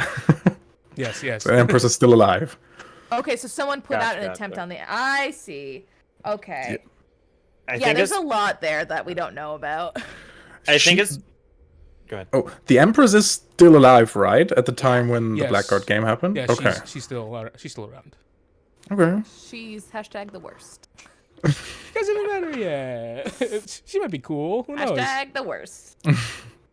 I think as far as like backstory stuff, as far as like my like backstory docket and whatnot, because Zach was like dead and all living off memories, a lot of like the like extra fluff of like what he did during his backstory and whatnot, he didn't even remember during the campaign. It was just like the only stuff he remembered was basically anything relating to Daryl, and that's basically it. He couldn't remember anything. He could like get like bits and pieces. He was like, yeah, I was kind of because I remember Ordelia coming up and asking, and Zach being like, in Zach's head, he's like, I don't remember, so it's probably not important. So I feel like there's a lot to explore there. But as far as like the stuff that I had, I think I hit every single possible detail and bullet point, because I was also like, Zach definitely won't have a season 2, so anything that is important I should get out now.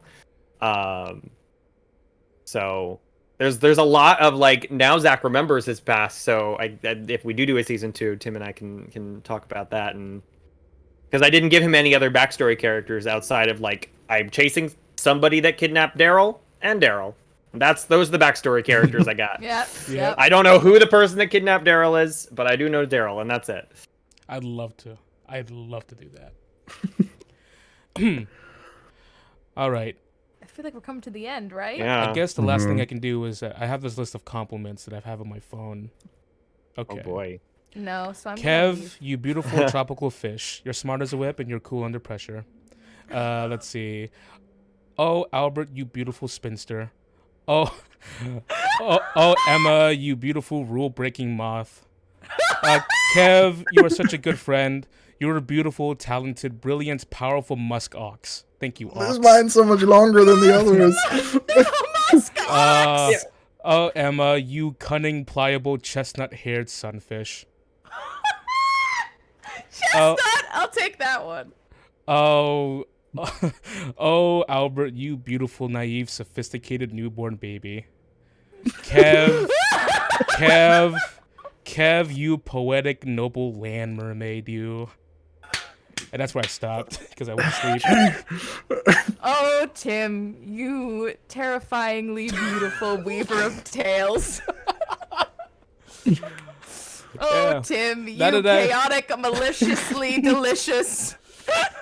You know, that's exactly what someone would. Maliciously delicious. That's exactly what someone would say if In they the words of Ordelia, you're moistacious. You're Moistacious. Yes. In Yes. Ordelia's words. Yes. Oh Ordelia. gosh. this- Emma keeps claiming that Odelia is my self-insert. I know. I'm sorry. It's just the things she says. I'm like, that's Tim. Can I just say, when I like these characters possess me, I don't sometimes like I just these new words come to me. I don't know. Like Lolento said bedroom sandwiches. I was like, damn, that was new. That was pretty, like, oh Pumpkin, you're making bears, and I'm like, what the fuck? Oh, yeah, what bears? What does that mean? You're making Anyway. Oh, Mama Bear's making cubs. Oh shit. No. On that note, thanks for watching. Oh, the dead mama is kind of making stuff of the dead. Okay. Oh my God. All right. Okay, everyone. Thank you so much for watching, and may all our tales Thank be you. woven into songs. This has been a half rest. The half rest? Is this Quarter is that what we said at the beginning? A half Quarter Full rest? rest? A quarter rest? This has been a rest. This is 24 bars of instrumental. I don't know. This is a 32-bar cut. Yeah. The rest. You know, thankfully we have someone here who's IPA proficient who can help us. Okay, good night, everyone. Thank you so much. Thank you so much for watching. We'll see you soon. Hey, couple days. we're back with Lanaya. Lanaya's back, Lanaya's back, baby. Let's go. Let go. So we'll definitely see you there. And guess what? We're gonna be live for it. Live. So if you come type in the chat, we're gonna be like, oh, it's so good to see you again. We'll be able to say hi this time. All right, everyone. Y'all be good. Bye. We'll see Bye. you next time. Bye.